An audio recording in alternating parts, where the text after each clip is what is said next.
Public சர்வீசஸ்ல நம்ம use பண்ற values, already values பத்தி இன்ட்ரடக்ஷன் பார்த்தோம் இல்லையா? இன்டெகிரிட்டி, ஹானஸ்டி, ட்ரூத், இதெல்லாம் வேல்யூஸ்ன்னு பார்த்தோமா? ஸோ பப்ளிக் சர்வீஸ்ல ஒரு பப்ளிக் சர்வெண்ட்டுக்கு என்ன மாதிரி வேல்யூஸ் வேணும் அப்படிங்கிறது தான் values in public services. So எதுக்கு அப்படின்னா, ஒரு பப்ளிக் சர்வெண்ட் இருக்காங்க அப்படின்னா கண்டிப்பா அவங்க வேல்யூஸ் ப்ராக்டிஸ் பண்ணும்போது ஒரு பப்ளிக்ஸ்க்கு என்ன ஆகும்? ஒரு ட்ரஸ்ட் அண்ட் கான்ஃபிடன்ஸ் வரும். எக்ஸாம்பிள், ஒரு ஐஏஎஸ் ஆஃபீஸர் வந்து ஒரு ஹானஸ்டா இருக்காரு அப்படின்னா கண்டிப்பா அந்த டிஸ்ட்ரிக்ட்ல இருக்க பீப்புள் என்ன பண்ணுவாங்க? ஒரு ட்ரஸ்ட் அண்ட் கான்ஃபிடன்ஸ் இந்த கவர்மெண்ட் மேல வைப்பாங்க இல்லையா? So public services or public service values play a greater role in generating substantial trust and confidence among people. values என்னன்னு புரியுது இல்ல?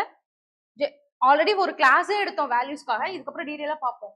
despite laws and regulations to adhere values that remains a larger, என்ன அப்படின்னா இதுதான் நம்ம ஏற்கனவே சொன்னது, rules and லாஸ்ல எல்லாமே இருக்காது. சில இடத்துல என்ன இருக்கும்? அட்மினிஸ்ட்ரேட்டிவ் டிஸ்கிரிஷன் அப்படின்னா என்னது? டிஸ்கிரிஷன்னா என்னது? அட்மினிஸ்ட்ரேட்டிவ் டிஸ்கிரிஷன்னா என்னது? என்ன அப்படின்னா, இப்போ நீங்க ஒரு ஐஏஎஸ் ஆஃபீஸராவோ இல்ல வந்துட்டு குரூப் 1 ஆஃபீஸராவோ இருக்கீங்கன்னா உங்களுக்கு எல்லாமே ரூல்ஸ்ல இருக்காது. எக்ஸாம்பிள், உங்களுக்கு என்ன ஒரு இன்ஸ்ட்ரக்ஷன் வரும்னா, இந்த ஃபண்ட்ஸை நீங்க பீப்புளுக்கு டிஸ்ட்ரிபியூட் பண்ணணும்னு இன்ஸ்ட்ரக்ஷன் வரும். பெனிஃபிஷியரி ஐடென்டிஃபை பண்றது யாரு? நீங்க தான். ஒருத்தருக்கு எவ்வளவு ஃபண்ட் அலாட் பண்ணலாம்னு நினைக்கிறது யாரு? இந்த டெசிஷன் எடுக்கிறது யாரு? ஒரு பியூரோக்ராட் தான். அதுதான் அட்மினிஸ்ட்ரேட்டிவ் டிஸ்கிரிஷன். எல்லாமே ரூல்ஸ் அண்ட் லாஸ்ல கோடிஃபை ஆகாது. அன்கோடிஃபைடு ஏரியாஸை தான் நம்ம அட்மினிஸ்ட்ரேட்டிவ் டிஸ்கிரிஷன் சொல்லுவோம். ஒரு போலீஸ் இருக்காங்க, அவங்களோட டியூட்டி என்ன? Law and order. எல்லா கேஸையும் அவங்க எடுத்துக்குவாங்களா? கண்டிப்பா கிடையாது. அந்த இடத்துல அவங்களுக்கு ஒரு டிஸ்கிரிப்ஷன் இருக்கும். அவங்க சில கேஸை என்ன பண்ணுவாங்க? அவாய்ட் பண்ணுவாங்க. மேபி ஆன் சம் கிரவுண்ட்ஸ் இருக்கலாம். சில ஃபேக் கேசஸ் இந்த மாதிரி சில அவாய்ட் பண்ணாலும் சில நல்ல கேசஸ்மே அவங்க அவாய்ட் பண்ணுவாங்க. அந்த டிஸ்கிரிப்ஷன் யார்கிட்ட இருக்கு? போலீஸ் கிட்ட இருக்கு. ரூல்ஸ் அண்ட் லாஸ்ல எல்லாமே டீடைலிங் இருக்காது. ஸோ அந்த அன்டீடைல்டு ஏரியாஸ்ல தான் இந்த அட்மினிஸ்ட்ரேட்டிவ் டிஸ்கிரிப்ஷன் இருக்கும். அங்க ஒரு பப்ளிக் சர்வெண்ட்டுக்கு கைட் பண்ணக்கூடியது என்ன அப்படின்னா எத்திக்ஸ். அதுதான் எத்திக்ஸ் நம்ம பார்த்தோம். எத்திக்ஸோட காம்பனன்ட் தான் வேல்யூஸ். வேல்யூஸ் தான் அங்க ஒரு பப்ளிக் சர்வெண்ட்டுக்கு கைட் பண்ணக்கூடிய ஒரு ஆயுதம்னு சொல்லலாம். ஸோ அதுதான். Despite laws and regulations there remains a large part of administrative discretions. So அங்கதான் நம்ம வேல்யூஸ் யூஸ் பண்ணுவோம். ஸோ என்னென்ன வேல்யூஸ் ஒரு பப்ளிக் சர்வெண்ட்டுக்கு முக்கியம்? வேல்யூஸ் நிறைய இருக்கு. பட் பப்ளிக் சர்வெண்ட்ஸ்க்கு என்ன இம்பார்ட்டன்டான வேல்யூஸ் அப்படிங்கிறது செகண்ட் ஏஆர்சி. நோட்ஸ் எடுக்காதீங்க, அதுக்கு டைம் தனியா அலாட் பண்ணும், அப்ப எடுத்துக்கலாம். ஏஆர்சிங்கிறது என்னது? அட்மினிஸ்ட்ரேட்டிவ் ரிஃபார்ம் கமிஷன் அமைச்சாங்களா? ஒவ்வொரு டைமும் செகண்ட் அட்மினிஸ்ட்ரேட்டிவ் ரிஃபார்ம் கமிஷனோட ரிப்போர்ட் தான் ரொம்ப டீடைல்டு ரிப்போர்ட். அவங்க என்ன பண்ணிருப்பாங்க அப்படின்னா சில வேல்யூஸ் பிரிஸ்கிரைப் பண்ணிருப்பாங்க பப்ளிக் சர்வெண்ட்ஸ்க்கு. Integrity, impartiality, political neutrality, empathy, dedication to public services, இந்த மாதிரி. ஸோ இதுல சில வேல்யூஸ் வந்து நம்ம டீடைல்டா படிப்போம். ஒரு பப்ளிக் சர்வெண்ட்ஸ்க்கு எங்க அது இம்பார்ட்டண்டா இருக்கு, அந்த வேல்யூஸை அட்ஹியர் பண்றதுக்கு ஒரு பப்ளிக் சர்வெண்ட்ஸ் என்ன மாதிரி ஸ்ட்ரகிள்ஸ் ஃபேஸ் பண்றாங்க, அந்த வேல்யூஸை எப்படி ஒரு பப்ளிக் சர்வெண்ட்டுக்கு புகுத்தணும் அப்படிங்கிறதெல்லாம் next topic. So public values pluralism அப்படின்னா என்ன? ப்ளூராலிசம்னா என்னது? ப்ளூரல்ஸ்னா எனக்கு நிறைய இருக்கிறது. அதாவது ஒரு பர்டிகுலர் வேல்யூ ஒரு பப்ளிக் சர்வெண்ட் கிட்ட இருக்குமா? கண்டிப்பா கிடையாது. நிறைய வேல்யூஸ் இருக்கும். அது சைமல்டேனியஸா எக்ஸிஸ்ட் ஆகும்ல. ஒரு பப்ளிக் சர்வெண்ட் ஹானஸ்டாவும் இருக்கலாம், எம்பத்தட்டிக்காவும் இருக்கலாம், கம்பேஷனேட்டாவும் இருக்கலாம். புரியுதுங்களா உங்களுக்கு? மீனிங் என்ன இருக்கு? மீனிங் தெரியுமா இதுக்கு? கம்பேஷனேட், எம்பத்தட்டிக் தெரியாது? ஓகே, தெரியாதவங்க பின்னாடி பாத்துக்கலாம் என்ன அப்படின்ட்டு. அதுதான் இந்த பப்ளிக் வேல்யூஸ் pluralismங்கிறது. This concept suggests that several values can exist simultaneously in a society. Okay, well, hence they seem to be equally correct, but also comes with the conflict. என்ன அப்படின்னா இந்த கான்ஃபிளிக்ட் ஆஃப் இன்ட்ரெஸ்ட்ங்கிறது வரும். பல values இருக்கிறதுனால என்ன ஆகும் அப்படின்னா கான்ஃபிளிக்ட் ஆஃப் இன்ட்ரெஸ்ட்ங்கிறது என்னன்னா ஒரு வேல்யூக்கும் இன்னொரு வேல்யூக்கும் இருக்கிற ஒரு கான்ஃபிளிக்ட், ஒரு கிளாஷ். ரெண்டுமே கரெக்ட் மாதிரி தோணும் சில டைம். அதை தான் நம்ம கான்ஃபிளிக்ட் ஆஃப் இன்ட்ரெஸ்ட்னு சொல்லுவோம். Example, justice versus Mercy. இது ஒரு சூப்பர் எக்ஸாம்பிள். ஒரு போலீஸ் இருக்காங்க அப்படின்னா என்ன பண்ணுவாங்க? என்கவுண்டர் பண்ணி ஆகணும், அப்பதான் விக்டிமை பிடிக்க முடியும். அப்படிங்கும் போது ஜஸ்டிஸா இல்ல பாவம் பார்த்து மெர்சி விடுறதா அப்படிங்கிற ரெண்டுமே கரெக்ட்ங்கிற மாதிரி தோணும். அதுதான் இந்த பப்ளிக் வேல்யூ ப்ளூராலிசம் அப்படிங்கிறது. புரியுதா? ஓகே, இப்போ ஒரு வேல்யூஸா பார்ப்போம். இன்டெகிரிட்டி. இன்டெகிரிட்டிங்கிறது என்னது? ஃபர்ஸ்ட் கிளாஸ்லயே சொன்னோம். இது இன்டெகிரிட்டிங்கிறது honest, being honest and doing the right thing when nobody watches. Definition ரொம்ப ரொம்ப முக்கியம். கொஸ்டின் இங்க பாருங்க, பிவைக்யூல எல்லாம் டைரக்டா கேட்பாங்க. What is integrity? டைரக்டா இருக்கும் கொஸ்டின்ஸ். எத்திக்ஸ் கொஸ்டின்ஸ் வந்து பிவைக்யூஸ் ரொம்ப ரொம்ப பிவைக்யூஸ் பார்த்தாதான் நீங்க எந்த லெவல்ல போயிட்டு இருக்கீங்கிறதே உங்களுக்கு தெரியும். பாருங்க, integrity without knowledge is a weak and useful, but knowledge without integrity is dangerous. So கண்டிப்பா இன்டெகிரிட்டி பத்தி நீங்க படிச்சிருக்கணும். டிஎன்பிசில எல்லாம் ரொம்ப டைரக்டா கேட்பாங்க. ஓகே. ஸோ கண்டிப்பா டெஃபினிஷன் முக்கியம். What is integrity, what is probity, டைரக்டா கேட்பாங்க. அது சிவில் சர்வன்ஸ்க்கு எங்க யூஸ் ஆகும்? ரொம்ப முக்கியமான டாபிக் இது. இந்த கிளாஸ்க்கு நிறைய பேர் வரல, ரொம்ப ரொம்ப இம்பார்ட்டன்டான கிளாஸ் இது. பிகாஸ் டைரக்டா நீங்க இதுக்கான ரிசோர்ஸ் எங்கெங்கயோ தேட தேவையில்லை. இந்த ஸ்லைடை நீங்க ப்ராப்பரா நோட்ஸ் எடுத்து ப்ராப்பரா எக்ஸாம்பிளோட எழுதுனீங்கன்னா இந்த டாபிக்ங்கிறது உங்களுக்கு கம்ப்ளீட் ஆயிரும். ஏன்னா இருக்க எல்லா வேல்யூஸுமே நம்ம இதுல கவர் பண்ணியிருப்போம். So first integrity. So integrity is being honest, doing the right thing when nobody watches. அப்படின்னா என்னது? யாரும் பார்க்காதப்ப கூட நம்ம நியாயமா செயல்படுறோம்னா அதுதான் integrity. So avoid taking the bribe when nobody watches. இன்டெகிரிட்டினா என்ன, அதோட எக்ஸாம்பிள் என்னங்கிறது இங்க நோட் பண்ணணும். So importance of integrity for public servants. Integrity நம்மளோட ஜென்ரல் லைஃப்ல நமக்கு எதுக்கு யூஸ் ஆகும்? நம்ம ஒரு நல்ல நேம் வாங்குறதுக்கு, சொசைட்டில ஒரு நல்ல பர்சனா இருக்கிறதுக்கு, அதுக்கெல்லாம் நம்மளோட இன்னர் கன்சைன்ஸை வந்து ஃபுல்ஃபில் பண்றதுக்கு, இதுக்கெல்லாம் நம்ம இன்டெகிரிட்டி யூஸ் பண்ணுவோம். பப்ளிக் சர்வன்ஸ்க்கு இன்டெகிரிட்டி எதுக்கு முக்கியம்? கண்டிப்பா நிறைய விஷயத்துக்கு முக்கியம். ஃபர்ஸ்ட் ஏற்கனவே சொன்ன மாதிரி தான், first for gaining public trust and confidence. ரொம்ப ரொம்ப முக்கியம் இன்டெகிரிட்டி. ஒரு இன்டெகிரிட்டியா ஒரு ஹானஸ்டா இருக்க பப்ளிக் சர்வெண்ட் தான் கண்டிப்பா பீப்புள் ட்ரஸ்ட் பண்ணுவாங்க. Ensuring fair and equitable distribution of resources ரொம்ப ரொம்ப முக்கியமானது. ஃபண்ட் யார் கையில போகும்? கவர்மெண்ட் கிட்ட இருந்து ரிலீஸ் ஆனா பியூரோக்ராட் கிட்ட தான் போகும், அவங்க தான் டிஸ்ட்ரிபியூட் பண்ணுவாங்க. ஸோ என்ன பண்ண, இன்டெகிரிட்டி இருந்தாதான் அந்த ரிசோர்சஸை ஈக்குவலா, ஈக்விட்டபிள், ஈக்குவல் வேற ஈக்விட்டபிள் வேற தெரியும்ல, என்ன டிஃபரன்ஸ்? ஈக்விட்டி அண்ட் ஈக்வாலிட்டி ரெண்டுக்கும் என்ன டிஃபரன்ஸ்? ஈக்விட்டிங்கிறது இல்லாதவங்களுக்கு கொடுக்கறது, அதிகமா கொடுக்கறது, இருக்கவங்களுக்கு கம்மியா கொடுத்து பேலன்ஸ் பண்றது ஈக்விட்டி. ஈக்வாலிட்டினா எல்லாத்துக்கும் ஈக்குவலா டிஸ்ட்ரிபியூட் பண்றது தான் equality. So equitable distribution of resources. Resource distribute பண்றது யாருக்கு? நீடி பீப்புளுக்கு தானே. ரிச் பீப்புளுக்கு நம்ம ரிசோர்ஸா கொடுக்க போறோம். ஸோ நீங்க இந்த வேர்டிங்ஸ்லாம் தப்பா யூஸ் பண்ணிருக்கூடாது. ஈக்குவல் டிஸ்ட்ரிபியூஷன்லாம் போட்டீங்கன்னா தப்பாயிரும் மீனிங்கே. Equitable distribution of resources. So கண்டிப்பா இன்டெகிரிட்டியா இருக்க பப்ளிக் சர்வன்ட் என்ன பண்ணுவாங்க? கரப்ஷன் பண்ணவே மாட்டாங்க. So preventing corruption and misuse of power, பவரையும் மிஸ்யூஸ் பண்ண மாட்டாங்க. நெக்ஸ்ட் எத்திக்கல் டெசிஷன் மேக்கிங்க்கு ரொம்ப ரொம்ப முக்கியம். எத்திக்கல் டெசிஷன் மேக்கிங் இருந்துச்சுன்னா நம்மளோட quality of public service delivery improve ஆகும். எக்ஸாம்பிள் என்ன அப்படின்னா, ஒரு ரோடு ப்ராஜெக்ட் வருது உங்ககிட்ட, நீங்க வந்துட்டு ஒரு பிரதான் மந்திரி கிராம் சடக் யோஜனா தெரியும்ல, பிரதான் மந்திரி கிராம் சடக் யோஜனா வருது, உங்க பியூரோக்ராட்டா இருக்கீங்க. ஓகே, நீங்க என்ன பண்ணுவீங்க? அந்த ரோட கான்ட்ராக்டர் கிட்ட நீங்க விடணும், ஒரு பிரைவேட் கான்ட்ராக்ட் கிட்ட தான் விடணும். ஒரு பிரைப் பண்ற, ஒரு ஃப்ராட் பண்ற கான்ட்ராக்டர் கிட்ட விட்டா என்ன ஆகும்? ரோடு குவாலிட்டி பூரா போட்டு ப்ராஃபிட் அதிகமா பார்ப்பான். சோ நீங்க ஒரு ப்ராப்பரான ஹானஸ்டான சிவில் சர்வெண்டா இருந்தா கண்டிப்பா பப்ளிக் சர்வீஸ் டெலிவரியோட குவாலிட்டி இம்ப்ரூவ் ஆகும். ரொம்ப ரொம்ப முக்கியமானது இந்த ஒரு குவாலிட்டி ஆஃப் பப்ளிக் சர்வீஸ் வந்து இம்ப்ரூவ் ஆகும். Then it protects the reputation of public institutions. அவ்வளவுதான் வந்துட்டு இம்பார்ட்டன்ஸ் ஆஃப் இன்டெகிரிட்டி. ஸோ இந்த இன்டெகிரிட்டி கல்டிவேட் பண்ற சேலஞ்சஸ், நீங்க ஒரு பப்ளிக் சர்வெண்டா இருக்கீங்க, நீங்க என்னதான் நீங்க வந்து ஹானஸ்டா இருந்தாலும் நீங்க எல்லா நேரமும் இன்டெகிரலா இருக்க முடியாது. சில நேரம் நீங்களே தப்பு பண்ற மாதிரி ஆகும். என்ன மாதிரி சேலஞ்சஸ் எல்லாம் நீங்க ஃபேஸ் பண்ணுவீங்க அப்படின்னா, cultural acceptance of corruption. Simple, corruption normal தான் அப்படின்னு அங்க இருக்க உங்களோட கொலிக்ஸ் எல்லாரும் சொல்றாங்க, கோவர்க்கர்ஸ் எல்லாரும் சொல்றாங்க அப்படின்னா, ஸோ அதுவுமே நீங்க உங்களோட இன்டெகிரிட்டியை தடுக்குது இல்லையா? So cultural acceptance of corruption ரொம்ப ரொம்ப முக்கியம். இதெல்லாம் வந்து பாத்தீங்கன்னா நம்மளோட பியூரோக்ராட்டிக் சிஸ்டம்ல மெயின் இஷ்யூவே இதுதான். கரப்ஷனை ஈஸியா எல்லாருமே அக்செப்ட் பண்ணிக்கிறாங்க. Accountability mechanism. அக்கௌண்டபிலிட்டி மெக்கானிசம்ங்கிறது என்ன? அக்கௌண்டபிலிட்டி மெக்கானிசம்ங்கிறது என்ன? நம்ம படிக்கிறதே அதுக்குதான். ஆக்சுவலி பப்ளிக் சர்வீஸ்ல முக்கியமான ரெண்டு, அக்கௌண்டபிலிட்டி அண்ட் டிரான்ஸ்பரன்சி. டிரான்ஸ்பரன்சினா என்னது? நீங்க ஒரு டெசிஷன் எடுக்கிறீங்க அப்படின்னா அதுக்கு டிரான்ஸ்பரண்டா மக்களுக்கு தெரிய வைக்கணும். அதுக்கான இதான் ஆர்டிஐ எல்லாம் பார்த்திருப்பீங்க இல்லையா, ரைட் டு இன்ஃபர்மேஷன் ஆக்ட். இதெல்லாம் என்ன பண்றாங்க?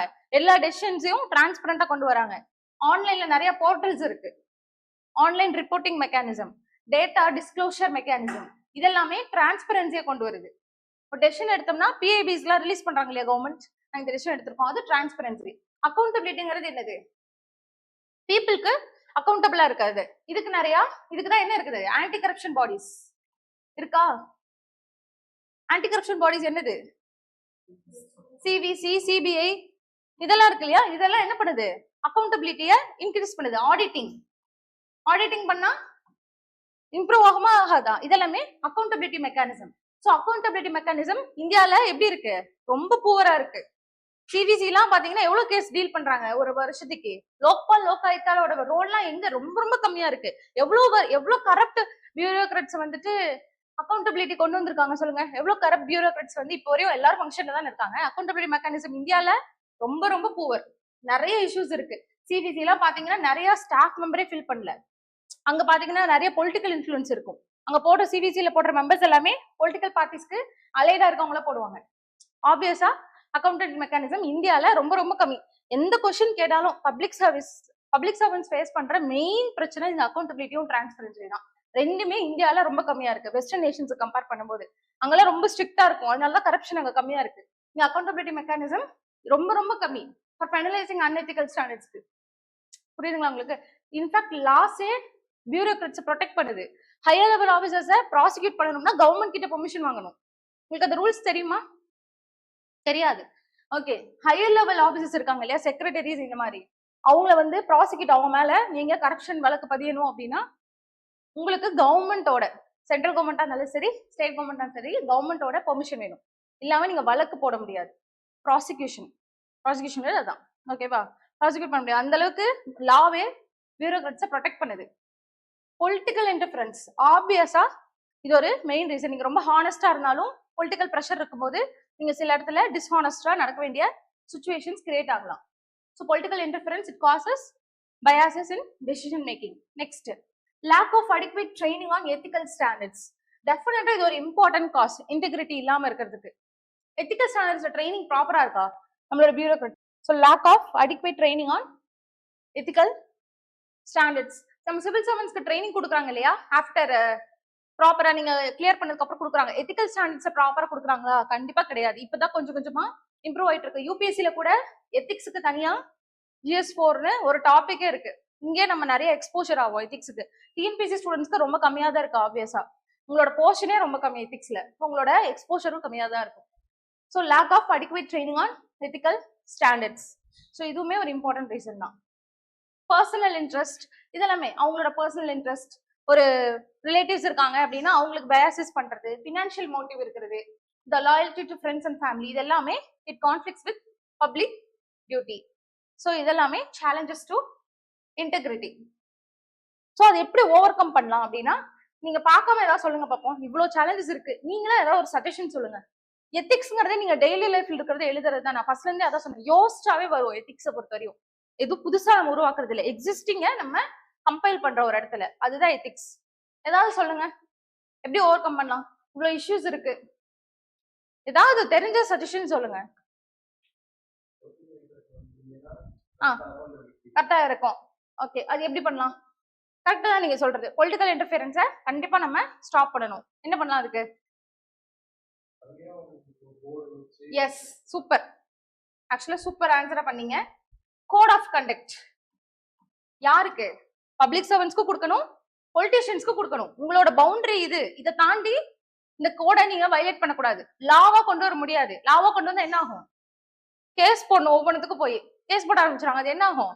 அது ஒர்க்கிங் ப்ராப்பரா நம்மளோட கவர்மெண்ட் ஒர்க்கிங்க ரொம்ப ஹிண்டர் பண்ணும். உங்க மேல கேஸ் இருந்தா நீங்க எதுவுமே பண்ண முடியாது, ஒர்க் கூட பண்ண முடியாது, ஈவன் தோ நீங்க லாயல் பியூரோக்ராட்டா இருந்தா கூட. சோ ஒரு கோட் ஆஃப் கண்டக்ட், இந்த moral code of conduct enforce பண்றாங்கல்ல எலெக்ஷன் கமிஷன் ஆஃப் இந்தியா, உங்களுக்கு அந்த மாதிரி ஒரு கோட் ஆஃப் கண்டக்ட் கொண்டு வரலாம். நெக்ஸ்ட் நீங்க சொன்னீங்க இல்லையா accountability mechanism.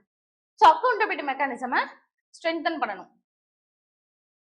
So next, so clear நம்ம பார்த்தோம். Code of conduct for civil servants நீங்க சொன்னதுதான்.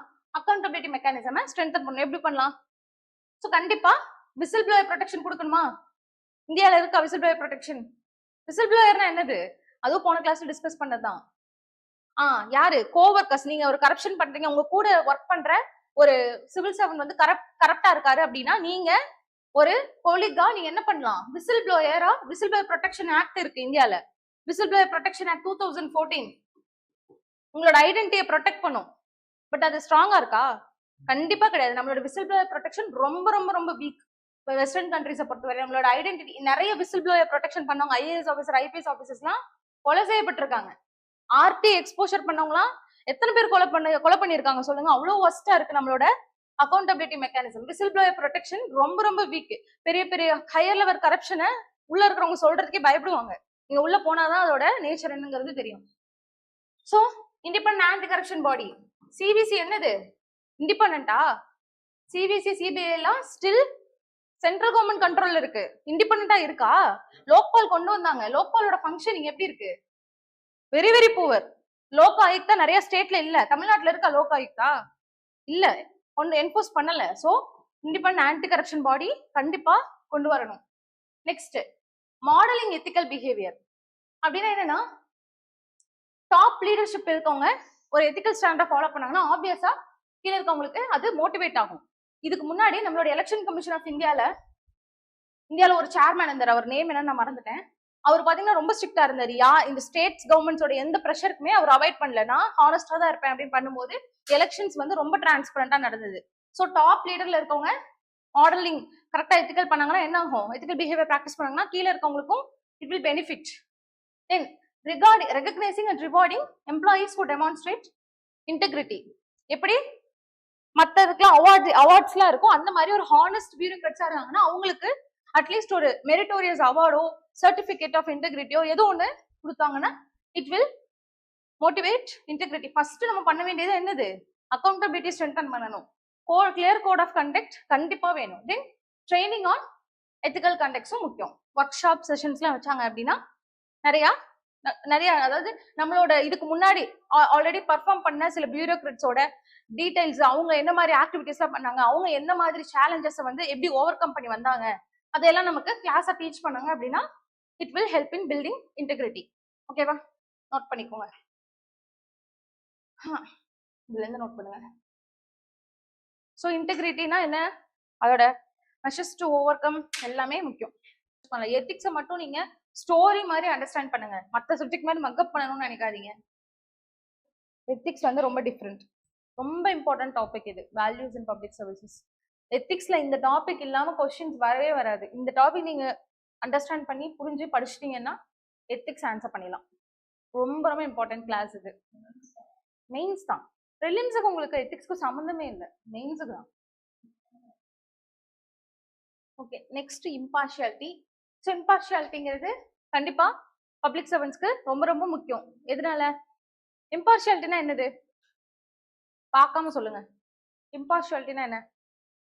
ஸோ பார்ஷியலா டெசிஷன் மேக் பண்ணக்கூடாது. பப்ளிக் சர்வன்ட்க்கு ரொம்ப முக்கியமே இம்பார்ஷியாலிட்டி தான். ஸோ ஃப்ரெண்ட்ஸ் வராங்க, ரிலேட்டிவ்ஸா இருக்காங்க அப்படிங்கிறதுக்காக, நமக்கு பிடிச்சிருக்கு அப்படிங்கிறதுக்காக ஒரு டெசிஷன் எடுக்கக்கூடாது. பப்ளிக் சர்வன்ஸா இருக்காங்க.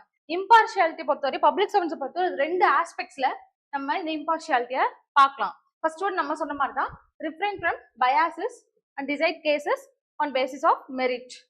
ஃபர்ஸ்ட் அதாவது ஆக்டிங் வித்வுட் எனி பயாசஸ் சொல்லலாம். இன்னொன்னு இருக்கு ஆக்சுவலா, பொலிட்டிக்கல் நியூட்ரலிட்டியும் ஒரு இம்பார்ஷியாலிட்டி தான். என்ன கவர்மெண்ட் சேஞ்ச் ஆனாலும், பிடிக்காத கவர்மெண்ட் வந்து ஆட்சிக்கு வந்தாலும் பப்ளிக் சர்வெண்ட் இருக்காங்க, அவங்களோட டியூட்டியை ப்ராப்பரா செய்யணும். அதுதான் பொலிட்டிக்கல் நியூட்ரலிட்டியும் இந்த இம்பார்ஷியாலிட்டிக்குள்ள வரும். புரியுதா உங்களுக்கு? Serving the government irrespective of the party ruling. So இம்பார்ஷியாலிட்டியா நம்ம இந்த ரெண்டு ஆஸ்பெக்ட்ல டீல் பண்ணலாம். So importance of impartiality. Impartiality எதுக்கு முக்கியம்? ஸோ ஏதாவது சொல்லுங்க, நீங்களே சொல்லுங்க, யோசிச்சு சொல்லுங்க. இம்பார்ஷியாலிட்டி என்ன, என்ன ஆஸ்பெக்ட்ல இம்பார்ஷியாலிட்டி எதுக்கு முக்கியம்? நீங்க ஒரு பப்ளிக் சர்வெண்ட், நீங்க இம்பார்ஷியலா இருக்கணும். அதோட இம்பார்ட்டன்ஸ் என்ன? நீங்க இம்பார்ஷியலா இருந்தா என்னென்ன மாதிரி பெனிஃபிட் இந்த சொசைட்டிக்கு கிடைக்கும்? பப்ளிக் ட்ரஸ்ட் வரும். தென் நெக்ஸ்ட், ஸோ அவ்வளவுதான். நீங்க யோசிக்கிறீங்க இல்லையா, இந்த மாதிரி யோசிக்க ஆரம்பிச்சாவே ரொம்ப முக்கியமே அந்த பப்ளிக் ட்ரஸ்ட் தான். So enhance public trust and legitimacy of public service. Correct தான் நீங்க சொன்னது. தென் நெக்ஸ்ட் என்ன அப்படின்னா, கண்டிப்பா ரிசோர்ஸ் டிஸ்ட்ரிபியூஷனுக்கு இம்பார்ஷியாலிட்டி ரொம்ப ரொம்ப முக்கியமே இந்த ரிசோர்ஸ் டிஸ்ட்ரிபியூஷன்ல தான். இங்கதான் இம்பார்ஷியலா பிஹேவ் பண்ணவே கூடாது. So it promotes equity. Then social cohesion by avoiding disproportionate benefits. Social கொஹெஷன்னா என்ன அப்படின்னா, அதாவது ஒரு குரூப்புக்கும் இன்னொரு குரூப்புக்கும் ஒரு ஹார்மோனி. ரெண்டு பேர் இருக்காங்க, ஒரு போலரைஸ்ட் ஒப்பீனியன் சொல்றாங்க அப்படின்னா, நீங்க ஒரு சென்ட்ரல் பியூரோக்ராட்டா ஒரு டெசிஷன் எடுக்கும்போது ரெண்டு பேருக்கும் நியூட்ரலா, நீங்க ஒரு particular example Hindu and Muslim conflict வருது, நீங்க ஒரு ஹிந்துவாவோ ஒரு முஸ்லிமாவோ இருக்கீங்கன்னா அவங்களுக்கு ஃபேவர் பண்ணாம நியூட்ரலா நீங்க ஒரு டெசிஷன் எடுக்கும்போது இட் பில்ட்ஸ் சோஷியல் ஹார்மனி. சொசைட்டில இந்த மாதிரி ஒரு இம்பாக்ட் கிரியேட் பண்ணுதுன்னா social harmony. It avoids disproportionate benefit. Disproportionate benefits என்னது? இந்த மாதிரி வேர்டிங்ஸ்லாம் யூஸ் பண்ணீங்கன்னா கண்டிப்பா ஸ்கோர் பண்றதுக்கு அதிகமா இருக்கும். டிஸ்ப்ரொபோர்ஷனேட் என்னது, நீங்க எதுவும் எக்ஸ்பெக்ட் பண்ணாம டிஸ்ப்ரொபோர்ஷனல் பெனிஃபிட்ஸை எக்ஸ்பெக்ட் பண்ணாம நீங்க ஒரு வேலை செஞ்சீங்கன்னா it builds social harmony, effective governments. So objective analysis இதுதான் ரொம்ப முக்கியம். நீங்க இம்பார்ஷியலா இருக்கீங்கன்னா என்ன என்ன அதோட பெனிஃபிட் அப்படின்னா objective decision making. Objective decision மேக்கிங்னா என்னது, எந்த பெனிஃபிட்டையும் எந்த அவுட்கமையும் எதிர்பார்க்காம மெரிட்டோரியஸா ஒரு டெசிஷன் எடுக்கிறது. எக்ஸாம்பிள், உமன் வராங்க, ஒரு போலீஸ் ஆஃபீஸர் கிட்ட வராங்க அப்படிங்கும் போது அந்த கேஸை மெரிட்டோரியஸா டீல் பண்றது. அந்த போலீஸ் ஆஃபீஸரோட ரிலேட்டிவே விக்டிமா இருந்தாலும் என்ன பண்றது, மெரிட்டோரியஸா அந்த கேஸை டீல் பண்ணி அப்ஜெக்டிவா கேஸ் ஃபைல் பண்ணி ஆக்ஷன் எடுக்கிறது வந்துட்டு இம்பார்ஷியல் டெசிஷன் மேக்கிங். ஸோ அதுதான் இந்த அப்ஜெக்டிவ் அனாலிசிஸ் வந்து கண்டிப்பா டாமினேட் பண்ணும். So it prevents corruption and favouritism, நெப்போட்டிசமை கண்டிப்பா ப்ரிவென்ட் பண்ணும் இம்பார்ஷியலா இருக்கும்போது. So challenges in cultivating impartiality, என்ன சேலஞ்சஸ் அப்படின்னு பார்த்தோம்னா ஃபர்ஸ்ட் மேலே இந்த பர்சனல் பயாசஸ் தான். இம்பார்ஷியாலிட்டிக்கு என்ன, நமக்கு ஃபர்ஸ்ட் நம்மளே பர்சனலி நம்ம என்ன பண்ணுவோம், சில விஷயத்துக்கு பயாசிஸ்டா இருப்போம். கல்ச்சுரல் டிஃபரன்ஸா இருக்கலாம், எக்ஸ்பீரியன்ஸா இருக்கலாம், இது எல்லாமே இம்பார்ஷியல் டெசிஷன் மேக்கிங் அஃபெக்ட் பண்ணும். எக்ஸாம்பிள், நீங்க ஒரு பர்டிகுலர் கேஸ்ட் நோக்கி இருக்கீங்க அப்படின்னா அந்த கேஸ்ட்ல இருக்கவங்க ஒரு வயலன்ஸ்ல ஈடுபடுறாங்க அப்படின்னா உங்களுக்கு என்ன ஆகும், ஆட்டோமேட்டிக்கா இல்ல அவங்க மேல தப்பு இருக்காது அப்படிங்கிற அந்த பயாசிஸ் வரும். அதுதான் இந்த பர்சனல் பயாசிஸ்ங்கிறது. பொலிட்டிக்கல் இன்டர்ஃபியரன்ஸ் கண்டிப்பா இம்பார்ஷியாலிட்டியை அஃபெக்ட் பண்ணும். பொலிட்டிக்கல் இன்டர்ஃபியரன்ஸ் இருக்கு, பொலிட்டிக்கல் ப்ரெஷர் இருக்கிறனால எத்தனை போலீஸ் வந்து கேஸ் ஃபைல் பண்ணாம இருக்காங்க. ஸோ பொலிட்டிக்கல் இன்டர்ஃபியரன்ஸ் வந்து definitely it affects impartiality. Conflict of interest. So personal gain, அதாவது எப்படின்னா நிறைய நீங்க ஒரு விஷயம் பண்றீங்க அப்படின்னா உங்களுக்கு அது ஃபேவர் ஆகுது. எக்ஸாம்பிள், ஒரு கான்ட்ராக்டை உங்களுக்கு தெரிஞ்ச ஒரு கான்ட்ராக்டர் கிட்ட இம்பார்ஷியலா நீங்க கொடுக்கும்போது அப்ஜெக்டிவ் மெரிட்டோரியஸா இல்லாம நீங்க கொடுக்கும்போது உங்களுக்கு திருப்பி அவர் ஒரு ஃபேவர் பண்றாரு. அது ஃபினான்ஷியல் கெயினா இருக்கலாம், இல்ல எதுவும் வேணாலும் ஒரு ஆப்ஜெக்ட் உங்களுக்கு கிஃப்டா கொடுக்கலாம், அந்த மாதிரி. இல்ல நீங்க பண்ண ஏதோ ஒரு கிரைம் அவர் வந்து மறைக்கலாம், அந்த மாதிரி ஏதாவது உங்களுக்கு ஃபேவர் பண்றாரு அப்படின்னா டெஃபினட்டா உங்களுக்கு வந்து ஃபேவர் பண்ணுவீங்க இல்லையா, அந்த ஆஃபர் பண்ணுவீங்க இல்லையா. ஸோ அதுதான் கான்ஃபிளிக்ட் ஆஃப் இன்ட்ரெஸ்ட். பர்சனல் கெயினா பப்ளிக் டியூட்டியா அந்த கான்ஃபிளிக்ட் ஆஃப் இன்ட்ரெஸ்ட் வர இடத்துல கண்டிப்பா இம்பார்ஷியாலிட்டி இருக்கும். Cultural and societal pressure, it forces civil servants to take impartial decisions. அதான் அங்கே பார்த்தோம். ரிசோர்ஸ் கன்ஸ்ட்ரெயின், ரிசோர்ஸ் கன்ஸ்ட்ரெயின்மே இப்போ எக்ஸாம்பிள், இப்போ நமக்கு இப்போ கூட பார்த்தோம் எமன்ட்ரிகாவோட ஃபண்டு என்ன இருக்கு, எமன்ட்ரிகா ரீவாம்பிங் ஆக்ட் பாத்தீங்களா, டிஎன்பிசி ஸ்டூடெண்ட்ஸ்க்கு அது ரொம்ப முக்கியம். எனக்கு எக்ஸாம் வருது இல்லையா, எமன்ட்ரிகா ரீவாம்ப் பண்ணிருக்காங்கல்ல, இப்ப 125 டேஸா மாத்திருக்காங்க, பாத்தீங்களா இல்லையா? ஓகே, அது 100 டேஸ்ல இருந்து 125 டேஸா மாறிடுச்சு. அமெண்ட்மெண்ட் ஆக்ட் இப்பதானே கொண்டு வந்தாங்க 2026ல. அங்க பாத்தீங்கன்னா ஃபண்டிங் கட் பண்ணிருக்காங்க சென்ட்ரல் கவர்மெண்ட். சோ என்ன ஆகும், ஃபண்ட் கட் பண்ணும்போது ஆப்வியஸா ஃபர்ஸ்ட் கம் வரவங்களுக்கு ஃபர்ஸ்ட் சர்வ் பண்ணிருப்பாங்க, பின்னாடி வந்தா அவங்களுக்கு இவங்க அவங்க ரொம்ப புவரா இருந்தா கூட அவங்களுக்கு அந்த ஆப்பர்ச்சுனிட்டி கிடைக்காம போகுது இல்லையா. சோ ரிசோர்ஸ் கன்ஸ்ட்ரெயின் இருக்கும்போது இம்பார்ஷியாலிட்டிங்கிறது அங்க இருக்கும். It force to provide resources only to group requiring immediate attention. ஓகேவா? இன்ஸ்டிடியூஷனல் கல்ச்சர்ஸ், நீங்க ஒர்க் பண்ற ஒர்க் என்விரான்மெண்ட், ஆர்கனைசேஷனல் என்விரான்மெண்ட்டும் உங்களுக்கு இந்த பார்ஷியாலிட்டியை கொண்டு வரதுக்கான நிறைய சான்ஸ் இருக்கு. சோ எப்படி ஓவர் கம் பண்ணலாம், நீங்க ஏதாவது சொல்லுங்க சஜஷன். இம்பார்ஷியலா இருக்காங்க, இம்பார்ஷியல் டெசிஷன் மேக்கிங் என்னென்ன ரீசன்னால வருதுன்னு பார்த்துட்டோம். அப்ப இங்க இருந்தா இதற்கான சொல்யூஷனும் கிடைக்கணும். ஏதாவது சொல்லுங்க. இதுல இருந்தே பாருங்களேன், கல்ச்சுரல் டிஃபரன்ஸ் இருந்தா கண்டிப்பா இம்பார்ஷியல். எக்ஸாம்பிள், நான் இருக்கேன் அப்படின்னா எனக்கு சில கல்ச்சர் பார்த்தா தெரியும். எக்ஸாம்பிள், நான் ஒரு ஹிந்து அப்படிங்கும் போது கிறிஸ்டியன்ஸோட முஸ்லிம்ஸோட பிலீஃப்ஸ் என்ன, அவங்களோட ப்ராக்டிசஸ் என்னங்கிறது எனக்கு தெரியாது. ஆப்வியஸா அவங்களோட ப்ராக்டிஸ் நான் என்ன பண்ணுவேன், தப்புன்னு நினைப்பேன் நிறைய ப்ராக்டிசஸ். அப்ப எனக்கு cultural awareness, lack of cultural அவேர்னஸும் ஒரு இம்பார்ஷியல் டெசிஷன் மேக்கிங் எடுக்கிறதுக்கு ரீசன் ஆகுமா? ஸோ கல்ச்சுரல் ட்ரைனிங் கொடுக்கணுமா பப்ளிக் சர்வெண்ட்டுக்கு? அவங்க எல்லா ரிலீஜியனை பத்தியும், எல்லா ஃபெஸ்டிவல்ஸ் பத்தியும், எல்லா ப்ராக்டிசஸ் பத்தியும் தெரிஞ்சிருந்தா மட்டும்தான் கண்டிப்பா இம்பார்ஷியல் டெசிஷன் மேக்கிங் எடுக்க முடியும். புரியுதா உங்களுக்கு? ஸோ பயாசிஸ் ட்ரைனிங் அப்படின்னா முக்கியமானதே தான்.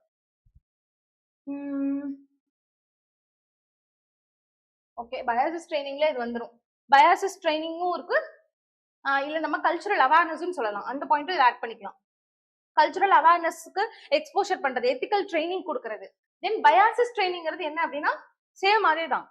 அதாவது டீச் பண்றது, ஒரு பப்ளிக் சர்வன்ஸ்க்கு ட்ரெயின் பண்றது.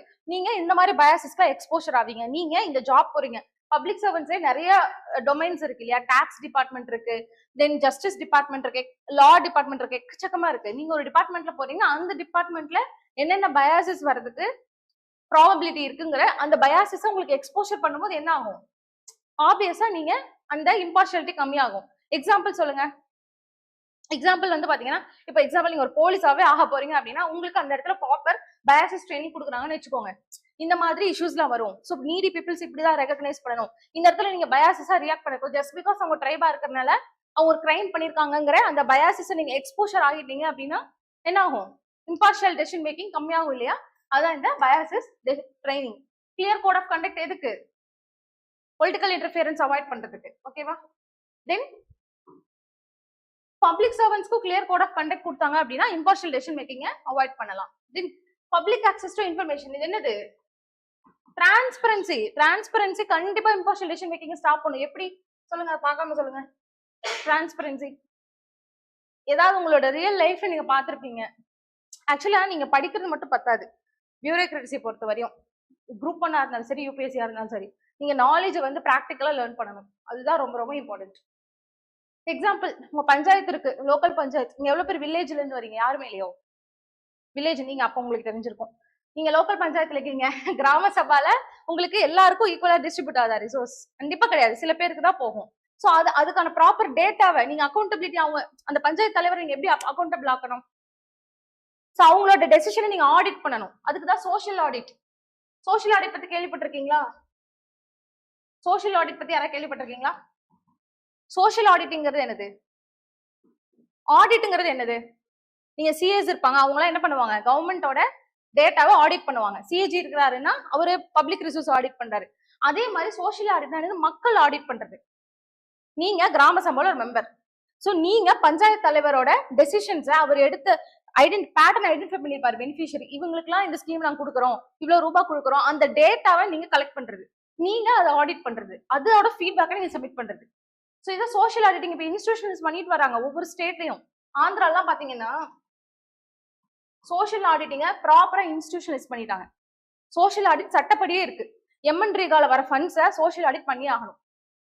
சோ மக்களோட ரிப்போர்ட் மேண்டேட்ரி, நீங்க ரிப்போர்ட் மேண்டேட்டரியா சைன் பண்ணணும். உங்க ஊர்ல இருக்க கிராம சபா மெம்பர்ஸ்ல மினிமம் 50 மெம்பர்ஸாவது நீங்க சைன் பண்ணி கொடுக்கணும், எங்களோட பஞ்சாயத்து தலைவர் இதெல்லாம் கரெக்டா பண்ணிருக்கிறாரு அப்படின்னு. அதுதான் சோஷியல் ஆடிட்டிங். புரியுதா?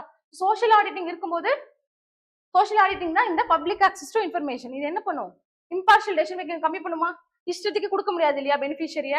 சோ அதெல்லாம். Then objective decision making, datas and மெரிட்ஸை பேஸ் பண்ணி மட்டுமே ஒரு பப்ளிக் சர்வெண்ட் ஒரு டெசிஷன் எடுக்கணும்.